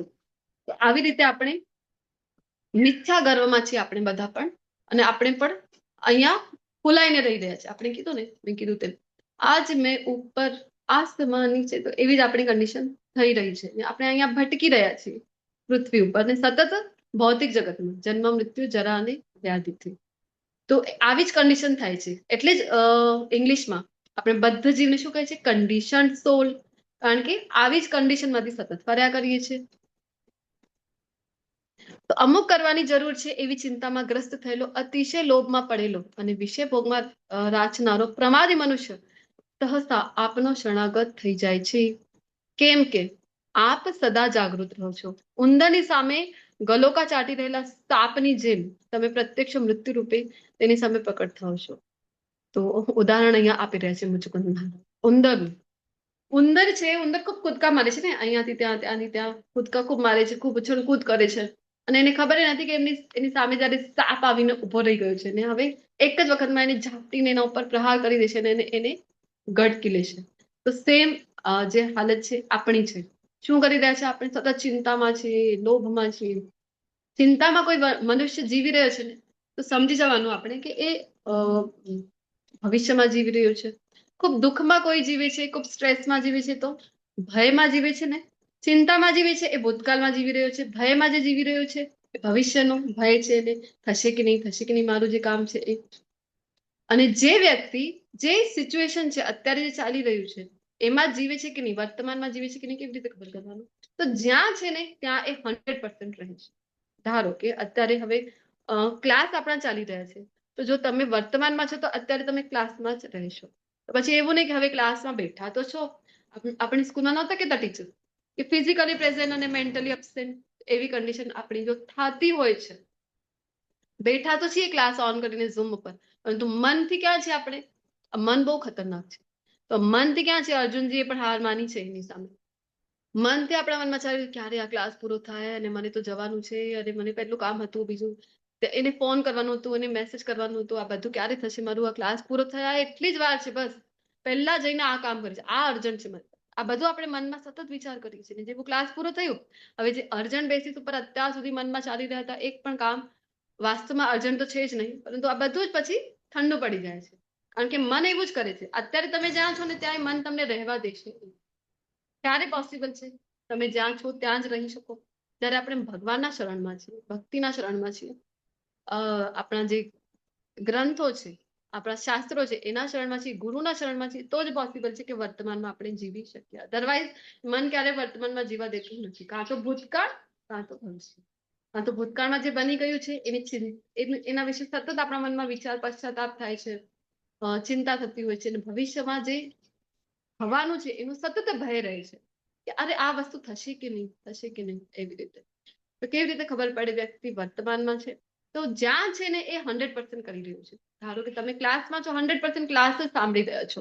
હું ક્લાસમાં છું અત્યારે, 100% હું મુચુકંદ મહારાજના જ ભાવમાં જવાનો પ્રયત્ન કરું છું. એ જ શ્લોકો વાંચવાનું, સમજવાનો પ્રયત્ન કરું છું. તો આપણે સમજી શકીએ કે વર્તમાનમાં આપણે બધા છીએ. ખાસ કરીને આવી ટેસ્ટ કરવી હોય તો માળા જપ જ્યારે આપણે કરીએ છીએ એ સમય કરવા જેવી છે. અને મને ખ્યાલ છે મારા સહિત તમારા બધાનું પણ એવું જ હાલ હશે. જ્યારે માળા જપ કરીએ છીએ ત્યારે કેટલા બધા વિચારો આપણા મનમાં આવે છે કે નહીં આવે છે. બીજો કાંઈ નહીં તો આપણે જો તમને એક ઉદાહરણ આપું, કેટલો સમય છે આપણી પાસે? 5-10 તો ઓલરેડી થઈ ગયા છે. ચલો નેક્સ્ટ ટાઈમ આપણે એની ચર્ચા કરીશું. તો કહી રહ્યા છે કે સાપ જેવી રીતે ઉંદરને આવીને ગટકી લે છે ને, સેમ એવું જ હાલ થાય છે મનુષ્યો, જે સંસારી મનુષ્યો છે એમનું. સતત દોડાદોડ કરી રહ્યા છે, ઉંદરની જેમ કૂદકા મારી રહ્યા છે, અને ક્યારે મૃત્યુ રૂપી આપ આવીને, ભગવાન કહે છે ને ભગવદ ગીતામાં, શું કહે છે 11મા અધ્યાયમાં? કાલોસ્મી. કાલ રૂપમાં જયારે સમક્ષ આપણા ઉભા રહી જાય છે ત્યારે બધું આપણું ધરું ને ધરું રહી જાય છે. તો જયારે ભગવાનના શરણે આપણે જઈએ ને તો જ આ સિચ્યુએશન થી આપણે બચી શકીએ છીએ. અધરવાઇઝ આ ઉંદર જેવી આપણી પણ હાલત થઈ જાય છે. જે શરીર પહેલા સોને મળ્યા રથોમાં કે જબરદસ્ત હાથી ઉપર સવાર થઈને રાજા એવા નામથી વિચરણ કરે છે તે જ પછીથી આપના અજય કાળના બળે મળ કીડા અથવા રાખ કહેવામાં આવે છે. તો અહીંયા જે ત્વમ પ્રવત્ત જે શબ્દ વાપરી રહ્યા છે મુચુકુંદ મહારાજ, તો એક હોય છે પ્રમત્ત, એક હોય છે અપ્રમત્ત. તો પ્રમત્ત નો અર્થ છે ભ્રમિત થવું, મોહિત થવું, જે છે નહીં એની પાછળ પાગલ થવું એને કહેવાય છે, અથવા ભૌતિક વસ્તુની પાછળ પાગલ થવું એને કહેવાય છે પ્રમત્ત અવસ્થા. તો અપ્રમત્ત અવસ્થા કઈ છે? જાગૃત અવસ્થા. વિવેકી અવસ્થા કે જ્યાં તમારું વિવેક ચાલી રહ્યું છે કે આ કરવું જોઈએ નહીં, મને તો ભગવાનની શરણાગતિ સ્વીકારવી જોઈએ, મોહ રહિત જે અવસ્થા છે એ. તો અહીંયા કહે છે કે પ્રમત્ત અવસ્થામાં હું હતો અત્યાર સુધી, જેના કારણે હું તમારા શરણે આવી શક્યો નહીં. તો અત્યાર સુધી ભગવાનને કહી રહ્યા છે કે રાજા રાજા રાજા હતા ને, બધા કહીને સલામી ઠોકે છે, ખૂબ આદર સન્માન આપે છે, તો એમાં જ હું તો મજા માણતો હતો. પરંતુ જ્યાં સુધી આ શરીર છે ત્યાં સુધી તમારો પદ અને કદ કામ આવે છે. જેવું આ શરીર છૂટી ગયું તો તરત જ શરીરથી આપણે જે અત્યાર સુધી જે બધાના તમે પ્રિય હતા, વહાલા હતા, બધા તમને ભેટવા માટે મરી રહ્યા હતા, એવા જ લોકો હવે આપણને ડેડ બોડી, આપણા તો નામથી પણ નથી બોલાવતા, ડેડ બોડી કહીને બોલાવે છે. અને પછી એ શરીરનો હાલ શું થાય છે? તો ઠીક છે કે આપણે સનાતન ધર્મમાં તો બાળવામાં આવે છે, તો બાળીને રાખ થઈ જાય છે, ભસ્મ કીધું છે અહીંયા કે ભસ્મ થઈ જાય. બટ અમુક સંપ્રદાયમાં તમને ખબર છે કે બાળવામાં આવતું નથી, એને દફન કરવામાં આવે છે, જમીનની અંદર ગાળી દેવામાં આવે છે. તો અમેરિકા જેવા સમૃદ્ધ શહેરમાં છો તો ઠીક છે કે અમુક સુગંધી દ્રવ્યો આ તે યુઝ કરીને કોફિનમાં એક વિધિસર મૂકી દેવામાં આવે છે. પરંતુ ઘણી જગ્યાઓ એવી છે કે જ્યાં એટલી સંપન્નતા નથી, ધનની એટલી સંપન્નતા નથી, સમૃદ્ધિ નથી. તો આવી જગ્યાએ તો ઘણી ખરાબ કન્ડિશન થાય છે. આ જે શરીર છે મૃતદેહ છે, કારણ કે જમીનની અંદર જયારે મૂકી દેવામાં આવી રહ્યું છે તો અત્યાર સુધી રાજા રાજા બનીને જે શરીર ફરી રહ્યું હતું, અને હવે એ જ શરીર છે વિષ્ટામાં છે, મળમાં મળી જાય છે, કીડાઓ છે, કીડાઓ નાના નાના આવી ગયા છે એના ઉપર, કીડાઓ એને ખાઈ રહ્યા છે. તો આવી કન્ડિશન આ શરીરની થવાની છે. મૃત્યુ થઈ નહીં કે આવી કાં તો મળમાં, કાં તો કીડામાં, અને કાં તો રાખમાં એ મળવાનું છે. પણ આપણે કેવા કહેવાય કે રાજા રાણી, રૂપરાણી, રાજકુમાર, આવું બધું સાંભળી સાંભળીને ખૂબ આનંદમાં અત્યારે જીવી રહ્યા છીએ, પરંતુ આ શરીર તો નાશવંત છે. આપણે સમજવું જોઈએ કે આ શરીરને ક્યાં લગાવવાનું છે. સમગ્ર દિશાઓના સંપૂર્ણ જૂથને જીતીને યુદ્ધ લડવામાંથી મુક્ત થયેલો મનુષ્ય. આની પાછળ 3 જ શ્લોક છે, તો બસ આપણે 5 મિનિટમાં ક્લાસ પૂર્ણ કરી દઈશું. તો બધાને વિનંતી છે થોડોક 5 થી 7 મિનિટ મને આપી દેજો. અહીંયા ધ્યાનપૂર્વક આપણે મહારાજ મુચુકંદનો જે ભાવ છે એને સ્પર્શ કરવાનો પ્રયત્ન કરીએ. તો સમગ્ર દિશાઓના સંપૂર્ણ જૂથને જીતીને યુદ્ધ લડવામાંથી મુક્ત થયેલો મનુષ્ય શ્રેષ્ઠ આસન ઉપર બિરાજે છે. રાજા હતા તો અલગ અલગ જગ્યાએ યુદ્ધ, મેં કીધું ને સ્વર્ગમાં પણ એમને દેવતાઓએ બોલાવ્યું, ત્યાં પણ એ તો વિજયી થઈને આવ્યા હતા. તો અલગ અલગ જગ્યાએ યુદ્ધ લડવા જાય છે, ત્યાંથી વિજય થઈને આવી છે. તો કેવું સરસ મજાની બધી જય જયકાર કરે છે, રાજાની જય જયકાર થઈ રહી છે, બધી દિશાઓથી રાજાને જય જયકાર સાંભળવા મળી રહ્યું છે, શ્રેષ્ઠ આસન ઉપર વિરાજમાન છે. અને સામે જે કોઈ પણ બેઠા છે, અગ્રણીઓ છે, મંત્રીઓ છે, બધા તો મોટમોટાના જયકારા લગાવી રહ્યા છે, પ્રશંસા કરી રહ્યા છે કે અમારા રાજા જેવું તો કોઈ નહીં.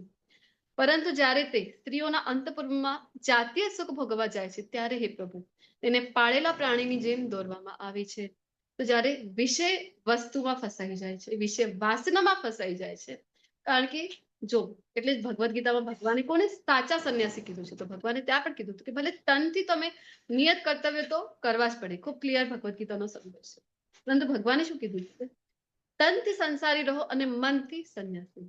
ખૂબ જરૂરી છે. આ ભેષ, સાધુનો ભેષ કરી લેવું ખૂબ સરળ છે કે 500 થી 1000 રૂપિયામાં સરસ મજાની ધોતી કુર્તો લઈ લીધો, એક તિલક લઈ લીધો, ગોપીચંદન લઈ લીધો, મોટી મોટી તુલસીજીની માળા ધારણ કરી લીધી, બની ગયા સાધુ. આ વેશ ધારણ કરવું ખૂબ સરળ છે, એટલું જ અઘરું છે એ ગુણોને આચરણમાં. સાધુ થવું ઈઝી છે, પરંતુ સાધુ બનવું ખૂબ જ ટફ છે. તો ભગવાન કહે છે આવી રીતે બાહ્ય દેખાવો નહીં કરો તો ચાલશે એક વખત. તો શું કરવું છે? મિથ્યાચાર ઉચ્યતે, ભગવદ્ ગીતામાં કીધું હતું કે આવા મનુષ્ય મનથી વિષય વાસના અને બહારથી ઉપાસનાનો ઢોંગ કરે છે. આવા કરતા તો ભગવાન કહે છે સંસારમાં રહો પણ સંસારના ના રહો. એટલે કે તનથી તમે રહો સંસારી, જે ફરજ જેના પ્રત્યે છે, પત્ની પ્રત્યે, બાળકો પ્રત્યે, સમાજ પ્રત્યે જે કંઈ છે ફરજ નિભાવો સંસારથી, કર્મેન્દ્રિયોથી. પરંતુ જ્ઞાનેન્દ્રિય દ્વારા શું કરવાનું છે? તો સતત ભગવાનની સેવા. મનથી સંન્યાસી, તનથી સંસારી. તો એવું રહેવું ભગવાને પણ ઉત્તમ કીધેલું છે. તો જે રાજા પોતાને મળેલા રાજ્યથી પણ વધારે મોટું રાજ્ય કે સત્તાની પાછળ, તો એ જ અહીંયા કહી રહ્યા છે કે વિષય વાસનામાં ફસાઓ છો તો પછી અધમ યોનિ આપણને પ્રાપ્ત થાય છે. કીધેલું છે ને કે પાળેલા પ્રાણીની જેમ દોરવામાં આવે છે, અધમ યોનિ પ્રાપ્ત થાય છે. પરંતુ જો ઉપાસનામાં રહેશો, ક્યારે? જ્યારે મનથી સંન્યાસી થઈ જશો તો તમે ઉપાસનામાં રહેશો, વાસનામાં નહીં. તો જે રાજા પોતાને મળેલા રાજ્યથી પણ વધારે મોટું રાજ્ય કે સત્તાની ઈચ્છા રાખે છે તે તપશ્ચર્યા કરીને તથા વિષય ભોગ છોડીને પોતાના કર્તવ્ય કર્મ સુપેરે કરે છે, પરંતુ જેની તૃષ્ણા અતિશય વકરેલી છે અને જે હું સ્વતંત્ર અને સર્વોપરી છું એમ વિચારે છે તે સુખ પામી શકતો નથી. તો આ જ અત્યારે થઈ રહ્યું છે આપણા સાથે. આપણે પોતાનું જ ઉદાહરણ લઈએ તો આજકાલ આપણે એ જ જોવા મળે છે ને.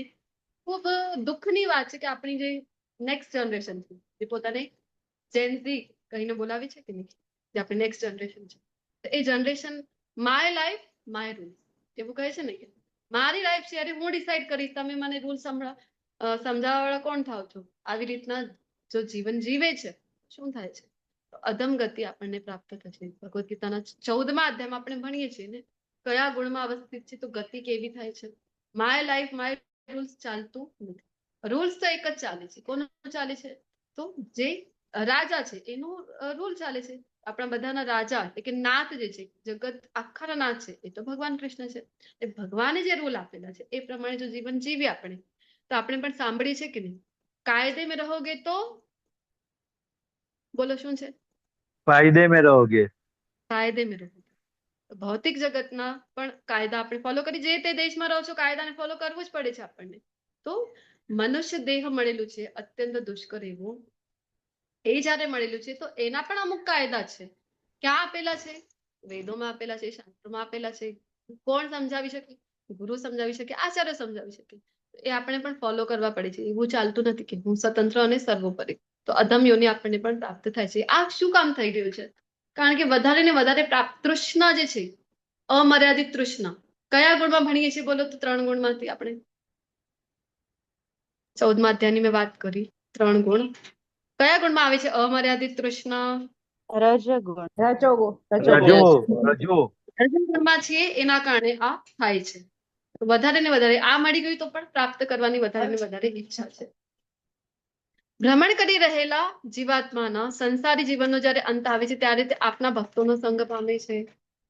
અહેતુકી કૃપા જ્યાં સુધી આપણા પર થતી નથી ત્યાં સુધી ભગવાનના ભક્તોનો સંગ આપણને પ્રાપ્ત થતો નથી.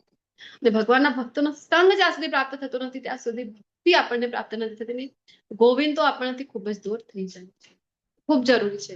એટલે જ ચૈતન્ય મહાપ્રભુ કહીને ગયા છે ને કે કલિયુગમાં ખૂબ અઘરું છે કે આપણે એકલા રહીને ભક્તિ કરવી. તો શું કરવું છે? ભક્તોના સંગમાં રહીને ભક્તિ કરવી સહેલી છે. તો ભક્તોના સંગને પકડી લો, ભક્તોના ચરણ કમળોને પકડી લો તમે, તો એ જરૂરથી આપણને ભગવાન શ્રી કૃષ્ણના ચરણ કમળ સુધી પહોંચાડી દેશે.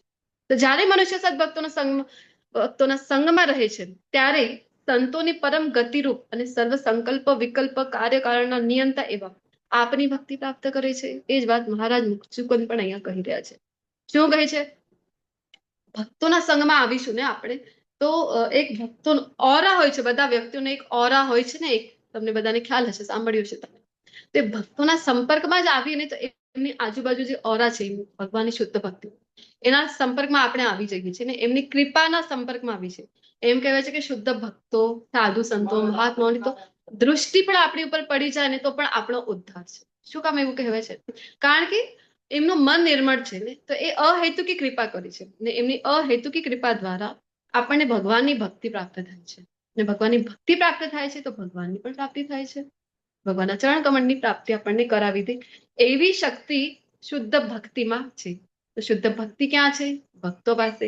જેના પાસે જે હોય ને એ આપી શકે છે. તમને બધાને ખ્યાલ છે, જો તમને અમુક એવો સમય આવ્યો કે તમને પૈસાની જરૂર છે, અર્જન્ટ જોઈએ છે, ચલો તમને જોઈએ છે 5 લાખ તમને જોઈએ છે તો કોની પાસે જાઓ છો તમે? જેની પાસે ઓલરેડી જે કરોડપતિ છે એની પાસે તમે જાઓ.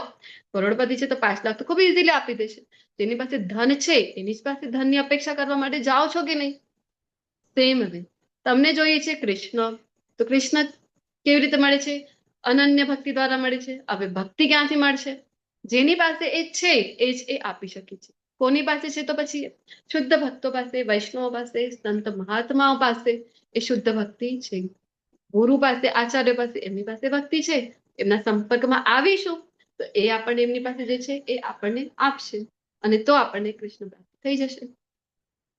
હે મારા પ્રભુ, હું ધારું છું કે આપે મારા પર કૃપા કરી છે. કેમ કે રાજ્ય પ્રત્યેની મારી જે આસક્તિ છે એ આપોઆપ દૂર થઈ ગઈ છે. ખૂબ અઘરું છે આસક્તિથી રહિત થવું, કારણ કે આપણે જે અત્યાર સુધી કર્યું છે ને એમાં જ મન આપણું સતત આસક્ત રહે છે, પ્રવૃત્ત રહે છે.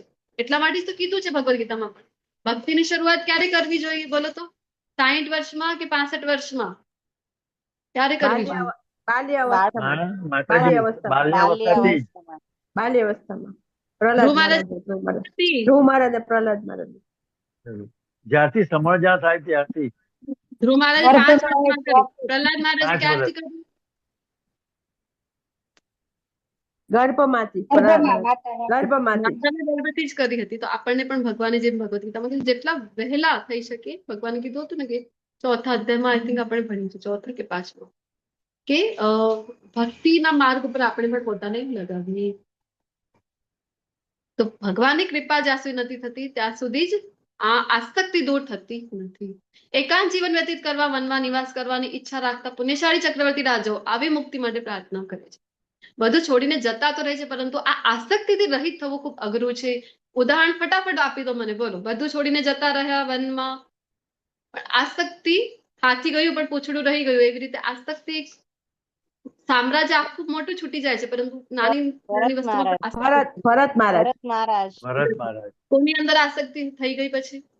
હરણમાં. હરણમાં. હરણમાં. જી. તો સેમ વે એ જ કહે છે ભગવાનની કૃપા જ્યાં સુધી નથી થતી ત્યાં સુધી આસક્તિ રહિત થઈ શકાતું નથી. કારણ કે જો ભગવાનનું ઐશ્વર્ય છે, ષડ ઐશ્વર્ય આપણે ભણીએ છીએ ને, એમાં આપણે જોતા હોય વૈરાગ્ય. વૈરાગ્ય એ ભગવાનનું ઐશ્વર્ય છે.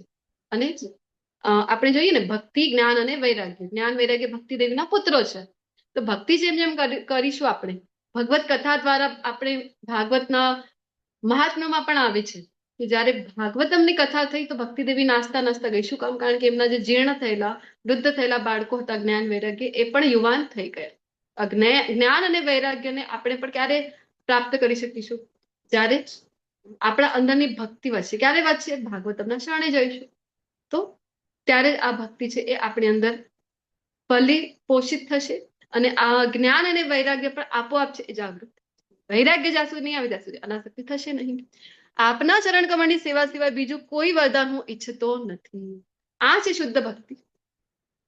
ભગવાને પ્રલોભન આપ્યું કે વરદાન માંગ, અરે તારી જે ઈચ્છા છે એ આપી દઈશું તને. પણ અહીંયા શું માંગી રહ્યા છે મહારાજ મુજકો? કે ના પ્રભુ, મને તો તમારા ચરણ કમળની સેવા આપો, મને બીજું કઈ જોઈતું નથી. ભૌતિક કામનાઓથી રહિત થયેલા જે જનો છે આ જ વરદાન માટે આતુરતાપૂર્વક પ્રાર્થના કરે છે. હે શ્રી હરિ, મુક્તિ પ્રદાન કરનાર, આપને ભજનાર કયો પ્રબુદ્ધ મનુષ્ય એવા વરદાનની માગણી કરશે જે તેના પોતાના બંધનનું જ કારણ હોય? કારણ કે જે કંઈ પણ માગશો ને તમે, ભૌતિકતાને લગતું જે કંઈ પણ માગશો એ આપણને ફસાવે છે, બંધન જ અપાવે છે. કેવી રીતે? જન્મ મૃત્યુ જરા વ્યાધિ, ફરીથી ને ફરીથી ભોગો ભોગવો અને આ ફરીથી બંધનનું કારણ બને છે. તો મુક્તિ કેવી રીતે થશે? તો પછી તો જ્યારે ભક્તિ માગીશું ભગવાનની, તો ત્યારે ભક્તિ એટલે શ્રીલ પ્રભુપાદજી સમજાવે છે, ભક્તિ એટલે ભક્તિમય સેવા. ભક્તિમય સેવા માગીશું તો આપણે છે એ ભવબંધનને પાર કરીને ભગવાનના ચરણ કમળની, ભગવત ધામની પ્રાપ્તિ કરી શકીશું. તો મુક્તિ કોણ આપી શકે? તો મુક્તિ આપણને કોણ આપી શકે છે? તો મુક્તિ પ્રદાયતે ઇતિ મુકુંદ. જે મુક્તિ આપનાર છે એને જ મુકુંદ કહેવાય છે. કોણ છે મુકુંદ?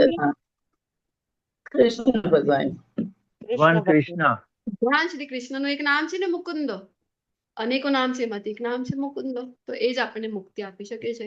માટે હે પ્રભુ, રજોગુણ, તમોગુણ તથા સત્વગુણમાં બંધાયેલો હું.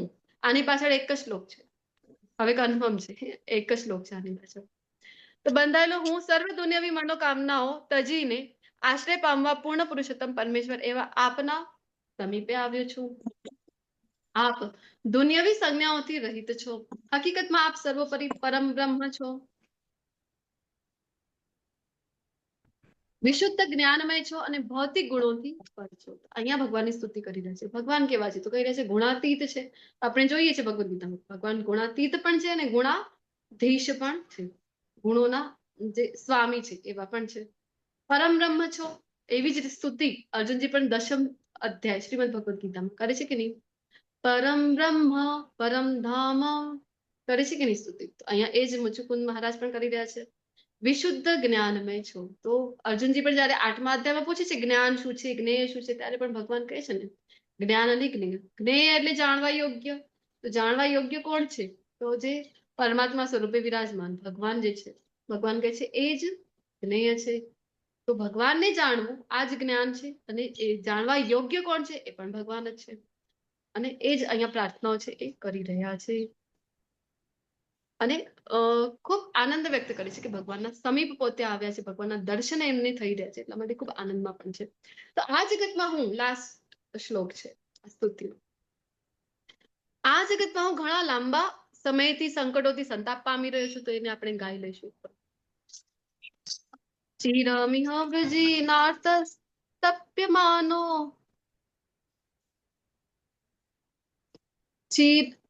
ચીર અલગ કેમ લાગે છે મને?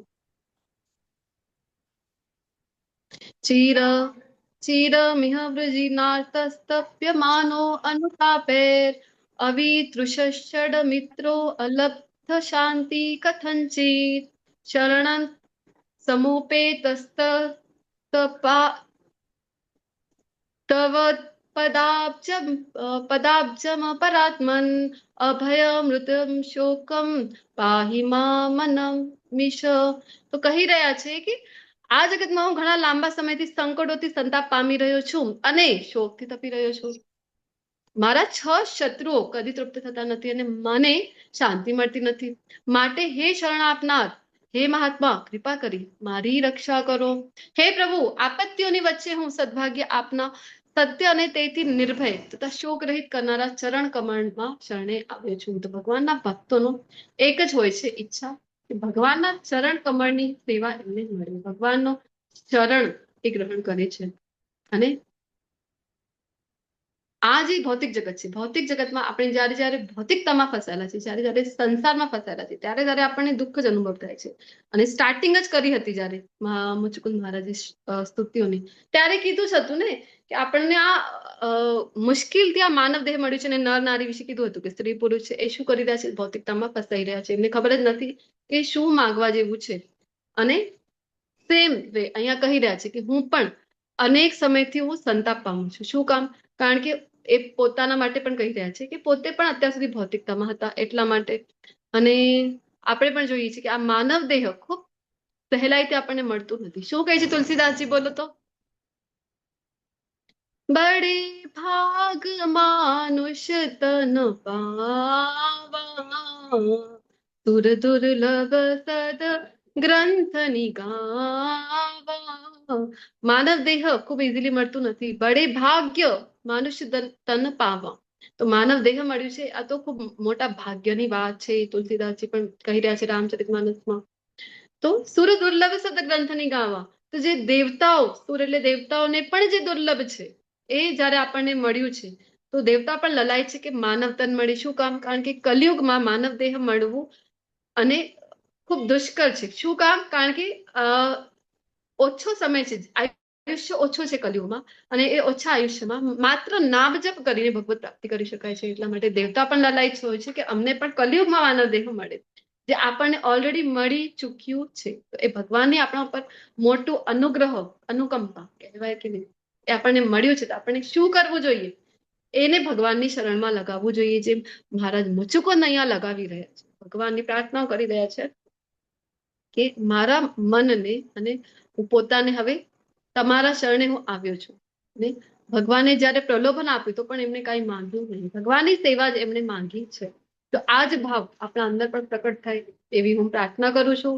ભગવાન પાસે અને ભગવાને જ્યારે આ બધી સ્તુતિઓ સાંભળે છે ભગવાન ખૂબ પ્રસન્ન થાય છે અને ભગવાન પણ એમને કહે છે ભગવાન એમને કહેવાય ને કે મુક્તિ છે એ પ્રદાન કરી દે છે, મોક્ષની પ્રાપ્તિ ભગવાન છે એમને કરાવી દે છે. ભગવાન ખૂબ પ્રસન્ન થાય છે. ભગવાન કહે છે કે આટલા પ્રલોભન આપ્યા અમે તને મુચુકુંદ, તું તો ગમે તે માગી શક્યો હોત પણ નહીં. તે શું માગ્યું મારી પાસેથી? તો મુચુકુંદ મહારાજે શું માગ્યું છે કે મને તો મારું સદભાગ્ય છે કે આપના દર્શન મને થઈ રહ્યા છે અને તમારા ચરણ કમળના હું આશ્રય આવ્યો છું. મને તો તમારી સેવા આપો, તમારી ભક્તિ આપો. એ જ ભગવાન પાસે શુદ્ધ ભક્તો છે એ માંગે છે. તો ભક્તોની એક જ અભિલાષા છે કે ભગવાનના ચરણમાં એમને ભક્તિમય સેવા કરવા મળી જાય. ભગવાને પ્રસન્ન થાય છે ને એમને મુક્તિ પ્રદાન કરી દે છે. તો આવા મુચુકુંદ મહારાજનો જે ભાવ છે ભગવાન પ્રત્યે, ભગવાનના ભક્તો પ્રત્યે, ભગવાનની સેવા કરવા, ભક્તિમય સેવા કરવા પ્રત્યે, એ જ ભાવ આપણા અંદર પણ જાગૃત થાય તો આ જે સ્તુતિ આપણે સાંભળી, સમજી અને ગાવાનો પ્રયત્ન કર્યું છે અને આજનું જે ક્લાસ કર્યું છે એ સફળ થઈ જશે. તો અવશ્ય ફળ માટે તો આપણને જે ભગવાને કીધું છે ફળ માટે આપણે પ્રયત્ન કરતા નથી, પરંતુ પ્રાર્થના આપણે અવશ્ય કરી શકાય છે. આપણે પણ મુચુકુંદ મહારાજે જેવી રીતે પ્રાર્થનાઓ કરી છે સ્તુતિના રૂપમાં, આપણે પણ ભગવાન શ્રી રાધા ગોવિંદના ચરણ કમળમાં પ્રાર્થના કરીએ કે આપણને પણ ભગવાન છે મુચુકુંદ મહારાજની જે મતિ આપે કે આપણે પણ ભગવાન પાસેથી માત્ર ને માત્ર ભગવાનની ભક્તિમય સેવા માંગીએ. આની સાથે આજની આ સરસ મજાની જે મહારાજ મુચુકુંદની સ્તુતિ નામક જે આપણું આજનું સેશન છે એ કમ્પ્લીટ કરું છું. મારી વાણીને વિરામ આપું છું. વૈષ્ણવ પ્રણામ મંત્ર સાથે તમારા બધાનો પણ આભાર માનું છું. વાંછા કલ્પતરુભ્યશ્ચ એવ ચ પતિતાનાં પાવનેભ્યો વૈષ્ણવેભ્યો અનંત કોટી વૈષ્ણવ વૃંદ કી જય. શ્રીલા પ્રભુપાદ કી પાદ કી જય. ગ્રંથરાજ શ્રીમદ ભાગવતમ શ્રીમદ ભગવદ ગીતા કી જય. સદગુરુ મુચુકુંદ મહારાજ કી જય. જય. મુચુકુંદ મહારાજ કી જય. જય. હરે કૃષ્ણ હરે કૃષ્ણ હરે કૃષ્ણ હરે કૃષ્ણ હરે કૃષ્ણ કૃષ્ણ કૃષ્ણ હરે હરે હરે રામ હરે રામ રામ રામ રામ હરે હરે.